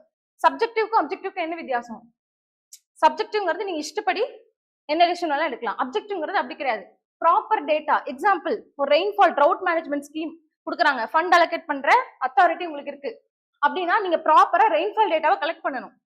சோ எந்தெந்த டிஸ்ட்ரிக்ட்ஸ் வந்து மோர் வல்னரபிள் நீ ஐடென்டிஃபை பண்ணணும். அங்க இருக்க பீப்புளோட எம்ப்ளாய்மெண்ட் ஸ்டேட்டஸ், அவங்களோட இன்கமை நீங்க ப்ராப்பரா அனலைஸ் பண்ணி நீங்க ஃபண்ட்ஸ் அலோகேட் பண்ணணும். சாரி, பார்ஷியாலிட்டி தான் கம்மி பண்ணணும். கரெக்ட். நான் இம்பார்ஷியல் சொல்லிட்டேன் ஒரு டைமும். Impartial decision, yes correct. Partial decision making. ஓகேவா? அப்ஜெக்டிவ் டெசிஷன் மேக்கிங், அதுதான் அப்ஜெக்டிவ் டெசிஷன் மேக்கிங். புரியுதா உங்களுக்கு? சோ ப்ராப்பரா டேட்டாஸை பேஸ் பண்ணி நீங்க டெசிஷன் எடுக்கணும். இஷ்டத்துக்கு உங்களோட ஓன் எக்ஸ்பீரியன்ஸ், எக்ஸாம்பிள் கிருஷ்ணகிரி டிஸ்ட்ரிக்டா, ஓகே அங்க மழை வராது அப்படின்லாம் நீங்க வந்து பண்ணக்கூடாது. ப்ராப்பரா டேட்டாஸை யூஸ் பண்ணி டெசிஷன்ஸ் எடுக்கும் போது அந்த பார்ஷியாலிட்டி கம்மியாகும். தென் எக்ஸ்டர்னல் ஆடிட், அதான் நம்ம சொன்னது சோஷியல் ஆடிட். சோஷியல் ஆடிட்டிங் ரொம்ப ரொம்ப இம்பார்ட்டன்ட் காம்பனன்ட். தென் இது கோட் ஆஃப் கண்டக்ட் பார்த்தோம். Encouraging constructive feedback from peers and subordinates. இது என்ன அப்படின்னா, இப்ப இந்த அட்மினிஸ்ட்ரேட்டிவ் ரீஃபார்ம் கமிஷன் எதுக்கு அமைக்கிறாங்க பிரைமரியா? சோ நம்ம ரீஃபார்ம் நம்மளோட சிஸ்டம் இன்னும் கொஞ்சம் டிரான்ஸ்பரண்ட் ஆகிறது, இன்னும் கொஞ்சம் அக்கௌண்டபிள் ஆகிறதுக்கு இதுக்கு தானே கொண்டு வராங்க. சோ இதுல ஒரு சிஸ்டமா இப்ப என்ன ப்ரொபோஸ் பண்ணிட்டு இருக்காங்கன்னா கவர்மெண்ட், நீங்க ஒரு பப்ளிக் சர்வெண்டா இருக்கீங்க, ஹையர் லெவல் இருக்கீங்க, இப்ப எக்ஸாம்பிள் டிஸ்ட்ரிக்ட் லெவல் ஆஃபீஸர்ஸ், அவங்களுக்கு எல்லாம் என்ன பண்றாங்க அப்படின்னா அவங்களோட பீஸ் அண்ட் சபார்டினேட் கிட்ட இருந்தே 360 டிகிரி ஃபீட்பேக்னு ஒன்று கொண்டு வராங்க. வருஷம் என்ன பண்ணுவாங்க அப்படின்னா அவங்களோட ஒர்க் பண்றாங்க இல்லையா கொலீக்ஸ், அவங்க கிட்ட இருந்தே டேட்டாஸ் கலெக்ட் பண்ணுவாங்க. இவர் எப்படி பர்ஃபார்ம் பண்ணியிருக்காரு, இந்த மாதிரி ஒரு ஃபீட்பேக் மெக்கானிசம். இது வந்து லா கிடையாது. இந்த ஃபீட்பேக் வருது உங்களுக்கு ஒரு கைடன்ஸ் மட்டும் தான். இது எங்கேயும் என்ஃபோர்ஸ் பண்ண மாட்டாங்க. உங்களுக்கு இப்ப நம்ம ஃப்ரெண்ட்ஸ் கொடுக்குறோம்ல நம்மளை பத்தி ஃபீட்பேக், அந்த மாதிரி பப்ளிக் சர்வன்ஸ்க்கும் ஒரு ஃபீட்பேக் மெக்கானிசம் இருந்தா அவங்க வந்து இந்த இம்பார்ஷியாலிட்டியை ஃபாலோ பண்ணுவாங்க. அதுதான் இந்த ஃபீட்பேக் இன்டகிரேஷன். புரியுதா உங்களுக்கு? ஸோ எழுதலாமா இம்பார்ஷியாலிட்டி எப்படி ஓவர் கம் பண்றதுன்னு? நோட் பண்ணிக்கோங்க. அதான் நீங்க பார்க்காமயே எழுதணும், கிளாஸ்ல டீச் பண்ணதை வச்சு. இந்த எக்ஸாம்பிள்ல எழுதுங்க. ஸோ ஆந்திரால எம்என் ரிகால சோஷியல் ஆடிட்லாம் இன்ஸ்டிடியூஷனலைஸ் பண்ணிட்டாங்க. Example, Andhra has institutionalised. அங்கெல்லாம் ரொம்ப கிளியரா இருக்கும், பீப்புளோட ரிப்போர்ட் எல்லாமே ஃபண்ட்ஸே வராது. Has institutionalised social audit for MNREGA. Actually இப்படி எழுதக்கூடாது, நீங்க ஆன்சர்ல எழுதும்போது ஆந்திர பிரதேஷ் கவர்மெண்ட் வேர்ட்ஸ் ரொம்ப முக்கியம். Government has institutionalised social audit அப்படிதான் எழுதணும், கவர்மெண்ட் அப்படின்னு எழுதணும். கல்ச்சுரல் அவேர்னஸ் ட்ரைனிங் கூட சொல்லலாம், எக்ஸ்போஷர் டு கல்ச்சுரல் அவேர்னஸ். அதுக்கு தான் நீங்க யூபிஎஸ்சிலாம் செகண்ட் இயர் என்ன ஃபுல்லாக 2 தான், ஆல் இந்தியா 2. எதுக்கு? கல்ச்சுரல் அவேர்னஸ் எக்ஸ்போஷர் தான். டிஃப்ரெண்ட் பீப்புள்ல டிஃப்ரெண்ட் ரீஜியன்ல அவங்களோட கல்ச்சர்ஸை நீங்க எக்ஸ்போசர் பண்ணாதான் இம்பார்ஷியல் டெசிஷன் மேக்கிங் எடுக்க முடியும். நெக்ஸ்ட் எம்பத்தி. எம்பத்தினா என்ன? உங்களுக்கு என்ன தெரியும்னு சொல்லுங்க. எம்பத்தி, சிம்பத்தினா ஒருத்தவங்களை பார்த்து ஐயோ பாவமே அப்படின்னு நினைச்சா சிம்பத்தி. எம்பத்தினா அவங்க இடத்துல இருந்து இமேஜின் பண்றதா எம்பத்தி. எக்ஸாம்பிள், ஒரு பர்சன் வித் டிசபிலிட்டியை நீங்க பாக்குறீங்க, ஐயோ பாவமே அப்படின்னு நீங்க நினைச்சீங்கன்னா அது சிம்பத்தி. எம்பத்திங்கிறது என்னன்னா அவங்களோட நீட்ஸ் ரெகக்னைஸ் பண்ணுவாங்க, வெளியே வராங்க, ஒரு எக்கனாமிக்கலா அவங்களுக்கு என்ன தேவை அப்படிங்கறத நீங்க ரெகக்னைஸ் பண்ணீங்கன்னா அது எம்பத்தி. ஆக்சுவலி நம்ம பப்ளிக் பர்சன்ஸ் வித் டிசபிலிட்டி அவங்களுக்கு நிறைய ஸ்கீம்ஸ் கவர்மெண்ட் கொண்டு வராங்கல்ல, அதுல கவர்மெண்ட் ப்ரையாரிட்டைஸ் பண்றது என்ன தெரியுமா? இந்த சிம்பத்தியை விட்டுட்டு பீப்புள் எம்பத்தியை ஃபோக்கஸ் பண்ணணும். அப்பதான் அவங்களோட நீட்ஸ் என்னங்கிறது தெரியும். அவங்களுக்கு டிரான்ஸ்போர்ட் ஃபெசிலிட்டி வேணும்னா அதுக்கு என்ன மாதிரி ஸ்கீம்ஸ் கொண்டு வரலாம், அவங்க சிம்பத்தைஸ் பண்ணிட்டே இருக்கக்கூடாது. லைக் எக்ஸாம்பிள், அவங்களுக்கு அசிஸ்டன்ஸ் மட்டும் பத்தாது, மாசம் 1000 ரூபாய் கொடுக்குறீங்கன்னா அது மட்டும் பத்தாது, ஒரு ரூம்குள்ள அவங்க நாளைக்கு எவ்வளவு ஸ்ட்ரெஸ் ஆகும் இல்லையா? ஸோ அவங்களுக்கு சில ஆம்பிஷன்ஸ்லாம் இருக்கும், அதை நிறைவேற்றி கொடுக்கறதுக்கு நம்ம என்ன பண்ணணும்? எம்பத்தைஸ் பண்ணணும். ஒரு பப்ளிக் சர்வெண்ட்டுக்கு எம்பத்திங்கிறது ரொம்ப ரொம்ப முக்கியம், அவங்களோட இடத்துல இருந்து ஒரு அப்சர்வ் பண்றது. ஸோ அதுதான் empathy. So empathy refers to imagining oneself in another's place and understanding others feelings. So it is essential in public services for creating compassionate and responsible government. So compassionate இருக்கிறதுக்கு empathy. compassionate என்னது? ஒரு kind ஹார்ட்டடா இருக்கிறதுக்கு empathy ரொம்ப முக்கியம். So importance of empathy என்ன importance அப்படின்னா, first வந்து என்னன்னா inclusiveness. அதாவது marginalized செக்ஷனோட நீட்ஸ் அண்டர்ஸ்டாண்ட் பண்றதுக்கு என்ன வேணும்? நம்ம எம்பத்தைஸ் தான் பண்ணணும். எக்ஸாம்பிள், லோயர் காஸ்ட் பீப்புள் இருக்காங்கன்னா அவங்க ஃபேஸ் பண்ற வல்னரபிலிட்டிஸ் என்ன, அவங்களுக்கு இருக்க இஷ்யூஸ் என்னங்கிறத நம்ம எப்படி தெரிஞ்சுக்க முடியும்? அவங்களோட இடத்துல இருந்து நம்ம இமேஜினைஸ் பண்ணாதான் மார்ஜினைஸ்ட் பீப்புளோட வெல்ஃபேர் தெரிஞ்சுக்கிறது, வெல்ஃபேர் பண்றதுக்கு நம்ம என்ன பண்ணணும்? ஃபர்ஸ்ட் எம்பத்தைஸ் பண்ணணும். ஸோ எம்பத்தி இருந்ததுன்னா it will definitely pave way for inclusive society. Then responsible. நீங்க actually empathetic civil servants are more responsible to people needs. இது இது ஆக்சுவலி ரொம்ப ஒரு important role. Example, night 12 o'clock நீங்க வந்து ஒரு ஐஏஎஸ் ஆஃபீஸராவோ ஒரு போலீஸாவோ இருக்கீங்க, தூங்கிட்டு இருக்கீங்க, உங்ககிட்ட ஒரு பிரச்சனைன்னு வராங்க அப்படின்னா, இல்ல எனக்கு ஆஃப் டியூட்டி, எனக்கு டியூட்டி முடிஞ்சிருச்சு, டியூட்டி பீரியட் அப்படின்னு நீங்க தூங்குனீங்கன்னா நீங்க வந்துட்டு ப்ராப்பரா அது எம்பத்தைஸ் பண்ண முடியுமா? முடியாது. இதுவே நீங்க அவங்க சுச்சுவேஷன்ல இருந்து யோசிச்சு நீங்க ஒர்க் பண்றீங்கன்னா என்ன பண்ணும்? It will make you more responsible also. So responsiveness, டக்குனு ரெஸ்பாண்ட் பண்றதுக்கு, பீப்புளோட நீட் அட்ரஸ் பண்றதுக்கு you need to empathize. empathy build பண்ணனும். then next it will also build public trust and confidence. நீங்க எல்லாத்துலயும் யூஸ் பண்ணலாம், எல்லா பப்ளிக் சர்வீஸ் வேல்யூஸ்மே it build public trust and confidence. so பீப்புளோட நீட அட்ரஸ் பண்ணீங்க அப்படின்னா கண்டிப்பா ஒருத்தவங்க உங்களை தேடி வராங்க, நீங்க ஒரு நைட் 12 o'clock வந்து கூட அவங்களோட நீட அட்ரஸ் பண்ணீங்கன்னா ஆப்வியஸா it will build public trust and confidence. then it also promotes social cohesion by understanding the diverse needs of the society. ஆக்சுவலா ஒருத்தவங்களோட நீட்ஸ் டிஃபர் ஆகும். ட்ரைப்ஸ் இருக்காங்க அப்படின்னா அவங்களோட நீட்ஸ் வந்து டிஃபர் ஆகும் மற்றவங்கள நார்மல் பீப்புளை விட. ஸோ எல்லாரோட நீட்ஸ் என்னங்கிறத நீங்க எம்பத்தைஸ் பண்ணீங்க அப்படின்னா கண்டிப்பா இட் வில் ப்ரொமோட் சோஷியல் கொஹஷன். இப்போ இந்த கான்ஃபிளிக்ட்ல பாத்தீங்கல்ல, குக்கீஸ் அண்ட் குக்கி கான்ஃபிளிக்ஸ் பாத்தீங்க மணிப்பூர்ல. ஸோ அவங்களோட இதெல்லாம் என்னது, அவங்களோட நீரை எம்பத்தைஸ் பண்ணாதனாலதான் இந்த இஷ்யூவே வந்துச்சு, வயலன்ஸே அதனால தானே வந்துச்சு.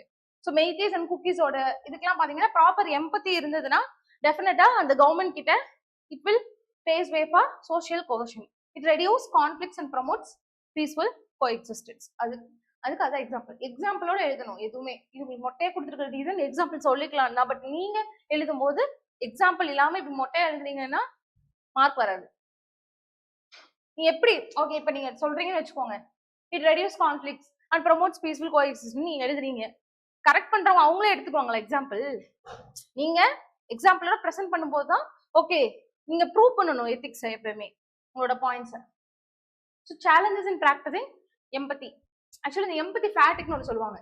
இது போலீஸ் அதிகமாக ஃபேஸ் பண்றாங்க அப்படின்னு சொல்லி எம்பத்தைஸ் பண்ணி ஒரு கட்டத்துக்கு மேல அவங்களுக்கு அந்த எம்பத்தியே போயிடும். அதனாலதான் போலீஸ் ரொம்ப இந்த வயலண்டா இருக்காங்கன்னு சொல்லுவாங்கல்ல, அதுக்கு ரீசன் இந்த எம்பத்தி ஃபேக்டர் தான். Continuously empathising for years can lead to burn out at one stage. இதுவுமே அதனாலதான் பாத்தீங்கன்னா இப்போ நிறைய ரெகுலேஷன்ஸ் கொண்டு வராங்க, சென்சிட்டைசேஷன் பண்றாங்க போலீஸ் எல்லாம். ஸோ இந்த எம்பத்தி ஃபேக்டர் கம்மியா இருக்கனால சென்சிட்டைசேஷன்ங்கிறது என்னன்னா அந்த எம்பத்தியை வளர்த்துக்கிறதுக்காக சில விஷயங்களை வந்து எக்ஸ்போஷர் பண்றது போலீஸ்க்கு. ஸோ அதனால அந்த மாதிரிலாம் வந்து பண்றாங்க. பர்சனல் பயாசிஸ், கண்டிப்பா பயாசிஸ் வந்து எம்பத்தியை கம்மி பண்ணும். ஸோ கான்சியஸ்லி அன்கான்சியஸ் ஜெண்டர் பயாசிஸ் உங்க மைண்ட்ல இருந்ததுன்னா, ஒரு ஜெண்டர் நீங்க மேலா இருக்கீங்க, ஃபீமேல் கேப்பபிலிட்டி இல்ல, அவங்களுக்கு அவங்களோட நீட்ஸ் என்ன பெரிய நீட்ஸ் அப்படின்னு நீங்க நினைச்சீங்கன்னா உங்களால அவங்களோட சுச்சுவேஷனை எம்பத்தைஸ் பண்ண முடியாது. ஸோ சோஷியோ எக்கனாமிக் ஸ்டேட்டஸ், ஒரு புவரா இருக்காங்க, அவங்களுக்கு பெரிய அவங்களால அதை ஹேண்டில் பண்ண முடியாது. உங்களோட ஓன் ஒப்பீனியன் உங்களோட பயாசிஸ்னால யூ கான்ட் எம்பத்தைஸ். எத்திக்கல் டைலிமா, அதாவது எம்பத்தியும் அட்ஹரன்ஸ் டு ரூலும் சில நேரம் கான்ஃபிளிக்ட் ஆகும். அதுதான் எத்திக்கல் டைலிமான்னு சொல்லுவோம். ரெண்டு விதமான எத்திக்கல் வேல்யூஸ்மே எத்திக்கல் டைலிமாவும் கான்ஃபிளிக்ட் ஆஃப் இன்ட்ரெஸ்டும் கிட்டத்தட்ட சேம் தான். பட் இதுக்கான டிஃபரன்ஸ் பின்னாடி கிளாஸ்ல பார்ப்போம். ஒரு மெயினாக டிஃபரன்ஸ் இருக்கு. So it conflicts empathy versus adherence to rules. Example, பங்களாதேஷ்ல இருந்து ஒரு ஃபேமிலி வருது. இந்த படத்துல பாத்தீங்கன்னா என்னது டூரிஸ்ட் ஃபேமிலி. அதே மாதிரிதான் ஒரு இமிகிரண்ட் வராங்க அப்படின்னா பாவம் அப்படின்னு பார்த்து ஒருத்தர் விட்டாரு. பட் அது ரூல்ஸ் அபைட் பண்ணது இல்லையா? அபைட் பண்ணுதா ரூல்ஸை? கண்டிப்பா கிடையாது. ரூல்ஸை வயலேட் பண்ணுது. ஸோ எம்பத்தியா ரூல்ஸை ஃபாலோ பண்ண மாதிரி அந்த கான்ஃபிளிக்ட் அங்க வருதா? ஸோ டெஃபினட்டா எத்திக்கல் டைலிமா. இது it will lead to ethical dilemma ஒரு major challenge. So rigid bureaucratic system கிட்டத்தட்ட சேம் தான், நம்ம சொன்ன மாதிரிதான். இல்ல வந்துட்டு வேற என்ன, இமிகிரேஷன் லா பாத்தீங்கன்னா ரொம்ப ஸ்ட்ரிக்டா இருக்கும். ஸோ பாவம் ஒரு 10 days இங்க இருக்கட்டும், அடுத்து நம்ம அதுக்கான மெஷர்ஸ் எடுப்போம் கூட எடுக்க முடியாது. பிகாஸ் பியூரோக்ராட்டிக் சிஸ்டம் ரொம்ப ரிஜிடா இருக்கிறனால அதை லாஸ் அமெண்ட் பண்றதுக்கோ இல்ல வந்துட்டு அடுத்த ஸ்டெப் எடுக்கிறதுக்கோ நம்மளோட bureaucratic system is very lengthy and complex. நிறைய ஆஃபீஸர்ஸ் இருப்பாங்க, ஹைராக்கி ரொம்ப ஜாஸ்தியா இருக்கும் நம்மளோட பியூரோக்ராட்டிக் சிஸ்டம்ல. நீங்க ஒர்க் பண்ணும்போது ரியலைஸ் பண்ணுவீங்க. So it makes a system inflexible for public servants. Then conflict of interest. So objective decision மேக்கிங்கா ப்ரியாரிட்டி டு நீடிஸ். எக்ஸாம்பிள் இதுவும் அதேதான், ரிசோர்ஸ் டிஸ்ட்ரிபியூஷன் நீங்க யூஸ் பண்ணலாம்.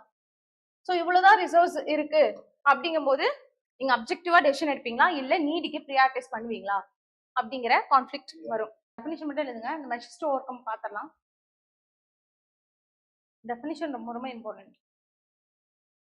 ஸோ இதான் எம்பத்தி ட்ரைனிங்.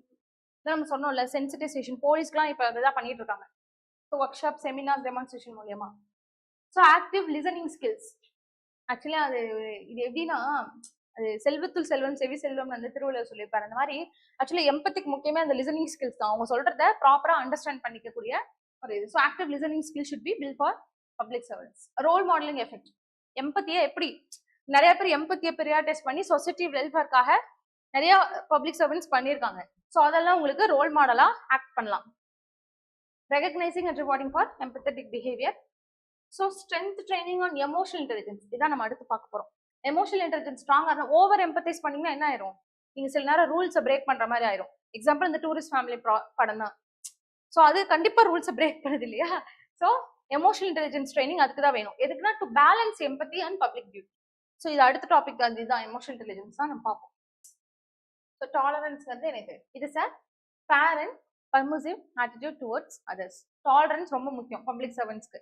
இன்டாலரண்டா இருந்தா என்ன பண்ணிடுவாங்க, அவங்களோட ஆக்டிவிட்டிஸ் எய்தர் சரியா பண்ண மாட்டாங்க, இல்ல அப்படின்னா டக்குன்னு ஒரு டெசிஷன் எடுத்துருவாங்க.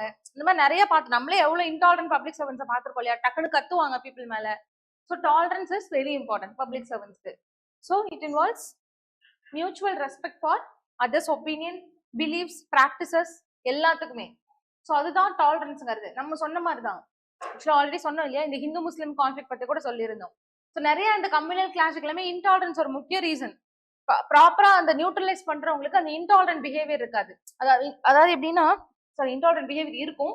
அதாவது எப்படின்னா, அவங்க ஒரு ப்ரீஜுடிஷா டக்குன்னு ஒரு டெசிஷன் எடுத்துருவாங்க. ஸோ அந்த மாதிரி இல்லாம it involves mutual respect for others opinions, beliefs and practices. So tolerance is responsible for upholding rule of law, equality, pluralism, human rights, democracy எல்லாத்துக்குமே ஒரு பப்ளிக் சர்வெண்ட்க்கு ரொம்ப ரொம்ப முக்கியம் இந்த tolerance. Why it is needed? First பார்த்ததான் inclusive decision மேக்கிங்க்கு கண்டிப்பா டாலரன்ஸ் முக்கியம். ஒரு நீடி பீப்புள்ஸ் தேடி வராங்க அப்படிங்கும்போது ஈவன் தோ அந்த பப்ளிக் சர்வெண்ட் ரொம்ப பிஸியா இருந்தாலும் ஒரு அவங்களுக்கு ஒரு இன்டாலரண்டா இல்லாம ஒரு ரெஸ்பாண்ட் பண்ணணும் ப்ராப்பரா. ஸோ இன்க்ளூசிவ் பாலிசி டெசிஷன்ஸ்க்கு முக்கியம். Fair treatment of actually inclusive policy decisions. இது பாலிசி டெசிஷன்ங்கிறது ஒரு டெசிஷன் மேக்கிங்ல இருக்கவங்க என்ன பண்ணுவோம், ஒரு லா கொண்டு வர லா பாலிசிஸ்க்கு பின்னாடி யார் இருக்கிறா? ஃபுல்லாவே பப்ளிக் சர்வன்ட்ஸ் தான். அவங்க தானே பிரெயின் சைல்டு.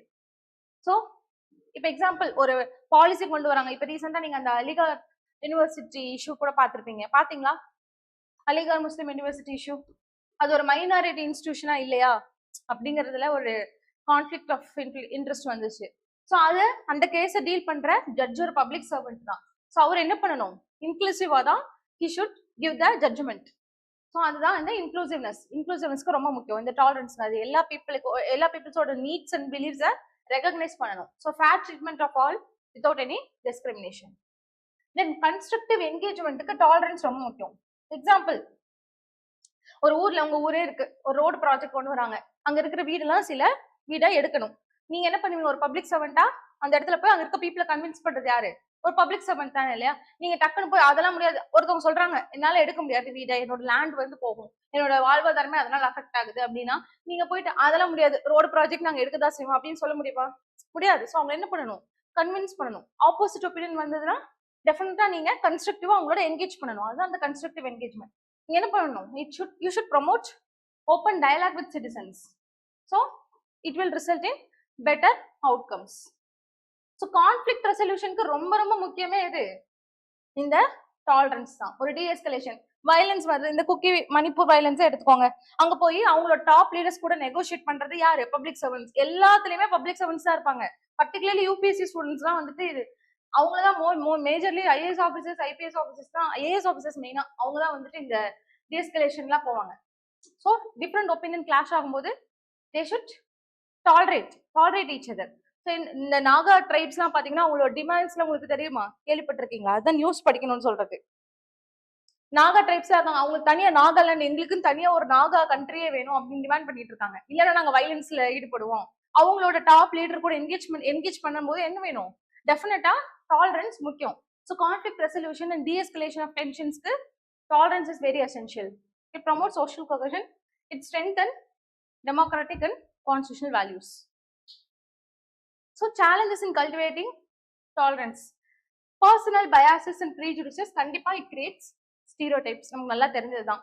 ஒரு caste based violence இருக்கு, அங்க நீங்க போறீங்கன்னா prejudice இருந்ததுன்னா கண்டிப்பா நீங்க இன்டாலரண்டா தான் இருப்பீங்க. ஒரு குரூப் மேல இன்டாலரண்டாவும் ஒரு குரூப்புக்கு பார்ஷியலாவும் நீங்க டெசிஷன் எடுப்பீங்க. So personal biases and prejudices create stereotypes. நம்ம ஆல்ரெடி சொன்னதுதான். லிமிட்டட் கல்ச்சுரல் அவேர்னஸ் இருக்கும்போது இந்த இன்டாலரன்ஸ்ங்கிறது கண்டிப்பா வரும். It light to failure to understand the cultural complexities and beliefs. இப்போ ரீசெண்டா நீங்க பக்ரீத் இஷ்யூ பாத்தீங்களா? தமிழ்நாட்டுல ஹவுஸ் லாட்டர் இஷ்யூ எவ்வளவு நடந்ததுன்ட்டு கிளாஷ் நடந்தது நிறைய இடத்துல பாத்தீங்களா? நியூஸ் பார்க்கணும். நியூஸ் ரொம்ப ரொம்ப முக்கியம். ஸோ அது எதனால வருது? Cultural awareness. அவங்களோட கல்ச்சர்ல அவங்க என்ன ப்ரியாரிட்டிஸ் பண்றாங்கிறத தெரியாம இருக்கிறதுனால இந்த கல்ச்சுரல் கிளாஷே வருது. ஸோ அங்க இருக்கிற பப்ளிக் சர்வெண்ட்டுக்கும் அந்த அவேர்னஸ் இல்லைன்னா என்ன ஆகும்? ஆப்வியஸா ஒரு குரூப்புக்கு சாதகமா அவங்க டெசிஷன்ஸ் எடுத்துவாங்க. So limited cultural awareness it also led to failure to understand the cultural complexities and beliefs. அப்போ ஆப்வியஸா they were intolerance towards a group. Polarised society. Polarisation அதான் சொன்னோம். ஒரு குரூப் ஒரு டிமாண்ட், டிஃப்ரெண்ட் குரூப்ஸோட டிமாண்ட்ஸ் அதிகமாக என்ன ஆகும்? இன்டாலரன்ஸ் வரும். எக்ஸாம்பிள் இந்த நாகா குரூப்பே எடுத்துக்கோங்க. அவங்க என்ன கேட்கறாங்க? எங்களுக்கு தனியா நாகாலாந்து வரும், அஸ்ஸாம்ல இருக்க நாகா பீப்புளுக்கும் எங்க ஸ்டேட் கூட நீங்க இணைக்கணும் அப்படின்னு சொல்லி அவங்க போராட்டம் பண்றாங்க. அஸ்ஸாம்ல இருக்கவங்க என்ன சொல்றாங்க? நீங்க அந்த அஸ்ஸாமோட பாதி பாட்டை எடுத்து நீங்க நாகாலாந்து கொடுத்தீங்கன்னா எங்களோட மினரல் ரிசோர்ஸ் எல்லாம் போயிடும், எங்களோட ஸ்டேட்டோட வளம் வந்து குறைஞ்சிரும். அப்படிங்கும் போது இங்க என்ன ஆகுது? போலரைசேஷன். ஒவ்வொரு 2 பேரோட டிமாண்டுமே கரெக்ட்ங்கிற மாதிரி தெரியும். ஸோ இங்க இண்டிவிஜுவல்ஸோ சொசைட்டியோ கான்ஃபிளிக்டிங் ஒப்பீனியன்ஸ் வைக்கும்போது it test the tolerance of the decision makers. Rigid bureaucratic system இதுவுமே பாத்தீங்கன்னா டாலரன்ஸை டெவலப் பண்றதுக்கு தவறுது. எப்படின்னு பாருங்க, ஒரு கேஸ்ட் பேஸ்ட் ப்ரோட்டஸ்ட் நடக்குதுன்னு வச்சுக்கோங்க. எக்ஸாம்பிள், ஒரு பர்டிகுலர் கேஸ்ட் இங்க குக்கி அந்த கான்ஃபிளிக்டே எடுத்துட்டா, இல்ல தமிழ்நாட்டுல நடந்த கான்ஃபிளிக்ட் கூட நீங்க நிறைய இருக்கு. கேஸ்ட் பேஸ்ட் ப்ரோட்டஸ்ட் நடத்துவாங்க. அவங்களோட டிமாண்ட்ஸ், எங்களுக்கு ரிசர்வேஷன் வேணும், எங்களுக்கு இந்த ஸ்கீம்ல இவ்வளோ ஒதுக்கீடு வேணும், அந்த மாதிரிலாம் ப்ரோட்டஸ்ட் பண்ணுவாங்க. அந்த மாதிரி கேஸ்ட் பேஸ்ட் ப்ரோட்டஸ்ட் வந்தாவே என்ன பண்ணிடுவாங்க, அந்த செக்ஷன் 144 ஐபிசியில் அதை போட்டு விட்டுருவாங்க, யாரும் வெளியே வரக்கூடாது. ப்ரிவென்டிவ் டிடென்ஷன்ல கேஸ்ட் பேஸ்ட் அந்த ப்ரோட்டஸ்ட் பண்ற லீடர்ஸை அரெஸ்ட் பண்ணிடுவாங்க. பிகாஸ் ஏன்னா ஒரு கேஸ்ட் பேஸ்ட் ப்ரோட்டஸ்ட் இது கண்டிப்பா வயலன்ஸ்ல தான் போய் முடியும் அப்படிங்கிற அந்த ப்ரீஜுடிஸ். ஸோ இந்த மாதிரி ரிஜிட் பியூரோக்ராட்டிக் சிஸ்டம் இருக்கனால it act as a prejudice to prevent violence. Legal limitations நான் பார்த்தோம் இல்லையா. ஸோ இல்லீகல் இமிகிரேஷனுக்கு இந்தியாவில் ப்ராப்பர் லா கிடையாது. ஸோ அவங்கள ஃபாரினர்ஸ் ட்ரிபியூனல் ஆக்ட், இந்த ஆக்ட் கீழே தான் டீல் பண்ணிட்டு இருக்காங்க. ஸோ அப்போ ஒரு பப்ளிக் சர்வெண்டா இருக்கிறவங்க அந்த ஏரியாவில் நீங்க பங்களாதேஷ் பார்டர்ல இருக்க டிஸ்ட்ரிக்ட் உங்களுக்கு போடுறாங்க அப்படின்னா இல்லீகல் இமிகிரண்ட்டை நீங்க மர்சியே பார்க்காம என்ன பண்ணணும், ஆப்வியஸா நீங்க அரெஸ்ட் பண்ணி தான் ஆகணும். So legal limitations also test the tolerance of public service. எழுதிக்கோங்க. Next last value compassion. கம்பேஷனா ஆல்ரெடி சொல்லணும், கைண்ட்னஸ். எம்பத்தி கம்பேஷனுக்கு என்னன்னா, compassion is an empathy for sufferings of others with an active desire to alleviate others feelings. புரியுதா? Empathise பண்ணி அவங்களோட நீட்ஸை alleviate பண்றதுக்காக நீங்க ஆக்டிவா ஒரு ஸ்டெப் எடுக்கணும். அப்பதான் நீங்க ட்ரூலி கம்பேஷனேட்னு அர்த்தம். So compassionate civil servants could address the needs of people and bring inclusiveness. So அது பப்ளிக் சர்வீஸ்க்கு என்ன மாதிரி நீங்க கம்பேஷனேட்டா இருக்கிறது எதுக்கெல்லாம் முக்கியம்? சேம் நம்ம இதுக்கு முன்னாடி பார்த்ததே தான் ஓவர்லாப் ஆகும். என்னது கம்பேஷனேட் சிவில் சர்வெண்டா இருந்தா அதோட இம்பார்ட்டன்ஸ் என்ன, சிக்னிஃபிகன்ஸ், அதனால ஏதாவது சொல்லுங்க தெரிஞ்சது. நீங்க ஒரு கம்பேஷனேட்டா இருக்கீங்க, ஸோ அதோட பெனிஃபிட் என்ன? இல்ல உங்க ஊர்ல ஒரு கம்பேஷனேட் ஒரு ஐஏஎஸ் ஆஃபீஸர் வராரு, அதனோட பெனிஃபிட் என்ன? ஏதாவது சொல்லுங்க. இது தப்பா இருந்தாலும் பரவாயில்ல. இவ்வளவு நாளா பார்த்தோம்ல, அதே தான் சேர்ந்த ஓவர்லாப் ஆகும். கம்பேஷனேட், எம்பத்தி, இம்பார்ஷியாலிட்டி. நான் என்ன கொஸ்டின் கேட்டேன்? நீங்க ஒரு கம்பேஷனேட் சிவில் சர்வெண்டா இருந்தா அதனால வர பெனிஃபிட் என்னன்னு கேட்டேன். Public trust and confidence. வேற கம்பேஷனேட்டா இருக்கிறதுக்கும் கரப்ஷனுக்கும் என்ன சம்பந்தம்? ஏதாவது சம்பந்தம் இருக்கா? சம்பந்தமா தான் நீங்க எழுதணும். எங்க ஒரு வேர்டு தெரிஞ்சுட்டு வந்தெல்லாம் எழுதக்கூடாது. இவ்வளோ நேரம் கிளாஸ் எடுத்தோம் இல்லையா, ஒரு கம்பேஷனேட்டா இருந்தா என்ன, பீப்புளோட நீட்ஸ் அட்ரஸ் பண்ணுவாங்க, மார்ஜினைஸ்ட் பீப்புளுக்கு அவங்களோட நீட்ஸ் எல்லாம் அட்ரஸ் பண்ணுவாங்க, இன்க்ளூசிவ்னஸ் கொண்டு வரலாம், ஈக்விட்டி கொண்டு வரலாம், சொசைட்டல் கொஹஷன் கொண்டு வரலாம், எவ்வளவோ இருக்கு இல்லையா. அது அவங்களோட ப்ராப்பரா ரெஸ்பான்சிவா இருப்பாங்க. ஒரு கம்பேஷன் சிவில் சர்வெண்டா இருக்காங்க, பீப்புளோட நீட்ஸ்க்கு ஒரு எமர்ஜென்சின்னு போய் ஒரு பீப்புள் கேட்கும்போது கண்டிப்பா ரெஸ்பான்சிவா இருப்பாங்க. அதெல்லாம் ஸோ அண்டர்ஸ்டாண்ட் த ஃபர்ஸ்ட் கம்பேஷனேட்டா இருக்கிறதுக்கு மெயினா அதான், understand the needs of marginalised and addressing them. Responsiveness, கண்டிப்பா they will quickly respond to the needs of people. கம்பேஷனேட்டா இருக்கவங்க கண்டிப்பா அதை பண்ண முடியுதோ இல்லையோ, just at least they will respond, try to respond பண்ணுவாங்க. ஸோ அன்பயாஸ்ட் மேனர்ல கண்டிப்பா டெசிஷன் எடுப்பாங்க. கம்பேஷனேட்டா இருக்கவங்க என்ன பண்ணுவாங்க, ஒரு பயாசஸ் இல்லாம நம்ம டெசிஷன் எடுக்கணும், அதனால நல்ல விளைவுகளாக வரும் அப்படிங்கிறதுனால எடுப்பாங்க. நீங்க சொன்னீங்க இல்லையா, it fosters public trust and confidence. So கண்டிப்பா they will engage with people கூட என்கேஜ் பண்ணி என்ன பண்ணுவாங்க, அவங்க கிட்ட இருந்து ஃபீட்பேக் வாங்குவாங்க. அப்பதான் நம்ம இன்னும் ஃபர்தரா நல்லா ஒர்க் பண்ண முடியும் அப்படிங்கிற ஒரு இன்டென்ஷனால. ஒரு பொலிட்டிக்கல் லீடரே இருங்க, உங்க ஊர்ல உங்க தொகுதியில் இருக்க எம்எல்ஏவே நீங்க எடுத்துக்கோங்க, அவர் public servant, maybe he is not a civil servant, but he is a public சர்வெண்ட்க்கும் சிவில் சர்வெண்ட்க்கும் அதான் டிஃபரன்ஸ். சிவில் சர்வெண்ட் அவங்க பியூரோக்ரஸில ஒர்க் பண்றவங்க, பப்ளிக் சர்வெண்ட்ங்கிறவங்க those who serve the people. Judges, பொலிட்டிஷியன்ஸ்லாம் வருவாங்க. ஓகேவா? ஸோ பப்ளிக் சர்வெண்ட் ஒரு எம்எல்ஏவே ஒரு கம்பேஷனேட்டா இருக்காருன்னா கண்டிப்பா உங்களோட நீட்ஸ்க்கு ரெஸ்பான்சிவா இருப்பாரு. உங்க கூட கண்டிப்பா ஹி வில் என்கேஜ் பண்ணி உங்களோட இஷ்யூஸ் என்னங்கிறத கேட்டு தெரிஞ்சுக்குவாரு. ஸோ இதெல்லாம் தானே உங்ககிட்ட இருந்து ஃபீட்பேக் கலெக்ட் பண்ணிக்குவாரு, இன்னும் என்ன பெட்டரா பண்ணலாம் அப்படின்னு சொல்லி. அவ்வளவுதான். ஸோ சேலஞ்சஸ் என்னது கம்பேஷனேட்டா இருக்கிறதுக்கு? நம்ம ஆல்ரெடி பார்த்தோம்ல, எம்பத்தி ஃபேட்டிக், அந்த மாதிரி தான் இந்த emotional burn out. High stress என்விரான்மெண்ட்ல இந்த கம்பேஷனேட்டா இருக்கிறது கொஞ்சம் கம்மியாகும். ஒர்க் ப்ரெஷர் ஜாஸ்தி இருக்குன்னு வச்சுக்கோங்க, அப்போ இந்த கம்பேஷனேட் இருக்கிறது கொஞ்சம் கம்மியாகும். நீங்க பேங்க்ல அதை ஃபேஸ் பண்ணலாம். அவங்களும் பப்ளிக் சர்வெண்ட் தான், பேங்க்ல ஒர்க் பண்ற எம்ப்ளாயிஸ் எல்லாருமே. பட் என்ன பண்ணுவாங்க, ஹை ஒர்க் ப்ரெஷர்னால சில நேரம் அவங்க அவங்களோட பீப்புளோட நீட்ஸ் அட்ரஸ் பண்றதுக்கு தவறிடுவாங்க. So emotional burn out due to high stress environment. Resistant to change, இது ஒரு ஆட்டிடியூட், இது இந்த மாதிரி ஒரு ஆட்டிடியூட் இருக்கும் சில பேருக்கு, நான் சொல்றதா கரெக்ட் அப்படிங்கிற மாதிரி கம்பேஷனேட்டா இருக்க மாட்டாங்க. So resistant to change and relay on individual opinion. So legal limitation and rigid bureaucracy. நம்ம எவ்வளவுதான் கம்பேஷனேட்டா இருந்தாலும் லீகலி லாஸ் படி லாஸ்ட்ல சில லிமிடேஷன்ஸ் இருந்தா நம்ம அதை மீற முடியுமா? டெஃபினட்டா முடியாது. எவ்வளவு கம்பேஷனேட்டா இருந்தாலும் நீங்க எவ்வளவு நல்லது பண்ணணும்னு நினைச்சாலும் லீகல் லிமிடேஷனோ ரிஜிட் பியூரோக்ரசி சிஸ்டம், நீங்க மேல இருக்க ஆபீசர் கிட்ட பெர்மிஷன் வாங்கி தான் நீங்க இதை பண்ணணும் அப்படிங்கிற ஒரு பியூரோக்ராட்டிக் சிஸ்டம் இருந்தா உங்களால கம்பேஷனேட்டா இருக்க முடியாது. So it leads to less flexibility to act in a compassionate manor.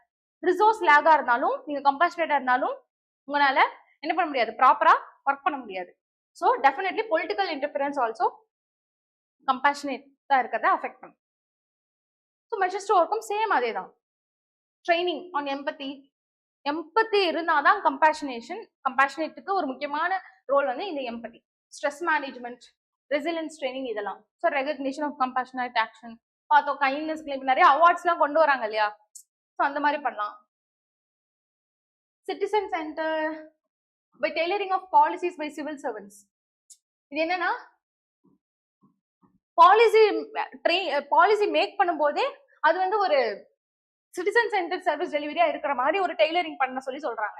Feedback mechanism கண்டிப்பா இட் வில் இம்ப்ரூவ் கம்பேஷனேட் இருக்கிறதுக்கு இம்ப்ரூவ் பண்ணும். கம்யூனிட்டி அவுட்ரீச் ப்ரோக்ராம் ஒரு ரொம்ப ரொம்ப இம்பார்ட்டன்டானது. இந்த கம்பேஷனேட்டா இருக்கிறது டெவலப் பண்ணிக்கிறதுக்கு எல்லா கம்யூனிட்டிக்கு டூர் போறது, அவங்களோட நீட்ஸை வந்து தெரிஞ்சுக்கிறது, அவங்க கூட ஒர்க் பண்றது. ஸோ இந்த community outreach programme it will build compassionate. அவ்வளவுதான். ஓகே, இது வந்து யூபிஎஸ்சியோடது. எமோஷனல் இன்டெலிஜென்ஸ் அடுத்த டாபிக். இது பாருங்க. So integrity without knowledge is weak and useless. நம்ம ஆல்ரெடி பார்த்தோம். But knowledge without integrity is dangerous. நீங்க ஃபர்ஸ்ட் எப்படி இந்த கொஸ்டின் எப்படி அப்ரோச் பண்ணணும்னா, ஃபர்ஸ்ட் இன்டெகிரிட்டினா என்னன்னு எழுதிட்டு integrity without knowledge is weak and useless அப்படிங்கிற இந்த டாபிக்கை ரெப்ரசென்ட் பண்ணி இது கீழே நீங்க எக்ஸாம்பிளோட உங்க பாயிண்ட் எழுதணும். இன்டெகிரிட்டி வந்துட்டு நாலேஜ் நிறைய இருந்தும் இன்டெகிரிட்டி இல்லைன்னா என்ன மாதிரி ஆகும், என்ன ஆகும்? நாலேஜ் நிறைய இன்டெகிரிட்டி இல்லைன்னா கரப்ஷன் வரும், ஃபேவரட்டிசம் வரும். ஸோ இந்த இஷ்யூஸ் நம்ம பார்த்தோம் இல்லையா, அதை நீங்க எழுதணும். அடுத்தது நாலேஜ் வித்வுட் இன்டெகிரிட்டி, இந்த பாயிண்ட் தான் நான் சொன்னது. நாலேஜ் வித்வுட் இன்டெகிரிட்டி தான் நான் சொன்னது. அதே மாதிரி இன்டெகிரிட்டி வித்வுட் நாலேஜும், நாலேஜ் இல்லாட்டி உங்களுக்கு என்ன பண்ண முடியும்? டெக்னிக்கல் ப்ராஜெக்ட்ஸ் எதையுமே நீங்க பண்ண முடியாது. இப்போ சிவில் சர்வெண்டா இருக்கவங்க மெட்ரோ ப்ராஜெக்ட்ல இருந்து எல்லா ப்ராஜெக்ட்டுக்குமே நீங்க அப்ரூவல் கொடுக்குற மாதிரி இருக்கும். ஸோ நாலேஜ் இல்லாம வெறும் இன்டெகிரிட்டி இருந்தாலும் வேஸ்ட், இன்டெகிரிட்டி இருந்து நாலேஜ் இல்லாட்டியும் வேஸ்ட். அதை உங்க பாயிண்ட்ஸோட எக்ஸ்பிளைன் பண்ணணும். So identify 5 ethical traits on which a civil servant should be judged. என்னது சொல்லுங்க, இப்பதான் நம்ம பார்த்தோம். Impartiality, compassion, tolerance. Ethical rights நம்ம பார்த்தோம்ல, ப்ராப்பர் எத்திக்கல் வேர்ட்ஸ் தான் யூஸ் பண்ணணும். நீங்க உங்க வேர்ட்ஸ் தான் யூஸ் பண்ணக்கூடாது. இன்டெகிரிட்டி. ஸோ இதெல்லாம் நம்ம பார்த்தோம்ல, நம்ம பார்த்தத 5 எத்திக்கல் ரைட்ஸ் எழுதி எக்ஸாம்பிளோட ப்ரெசென்ட் பண்ண முடியுமா? Next, non performance of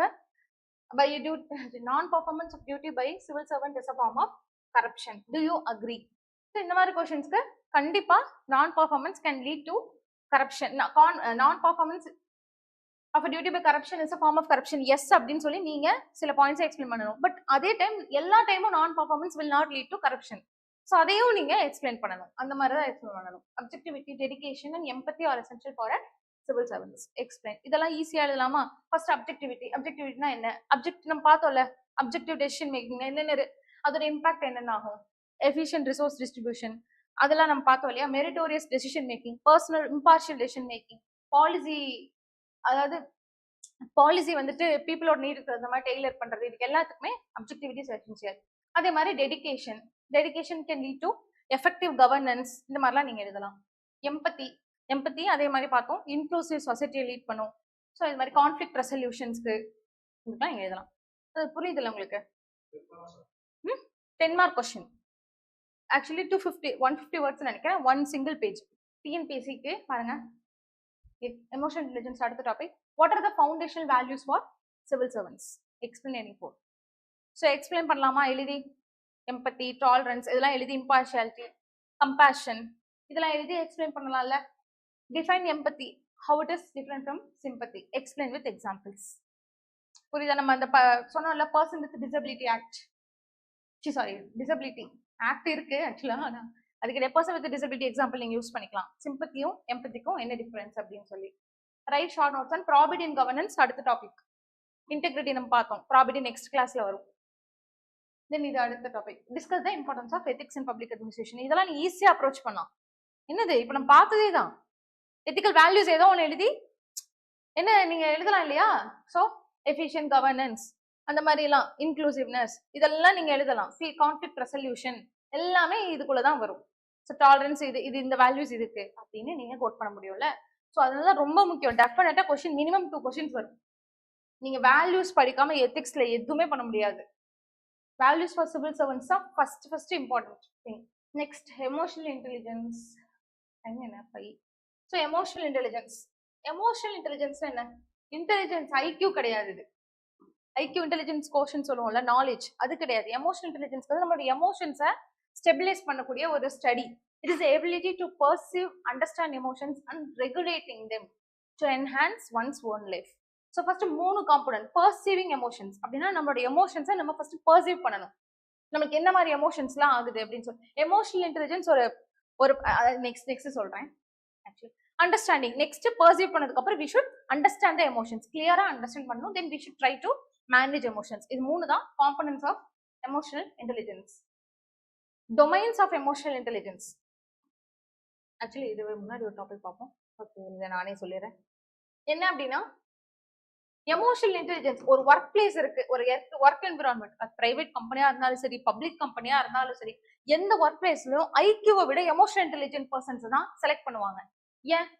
IQ மட்டும் இருந்தா, உங்களுக்கு நாலேஜ் மட்டும் இருந்தா நீங்க ஒரு விஷயத்த ஹேண்டில் பண்ற கெப்பாசிட்டி டெவலப் ஆயிருமா?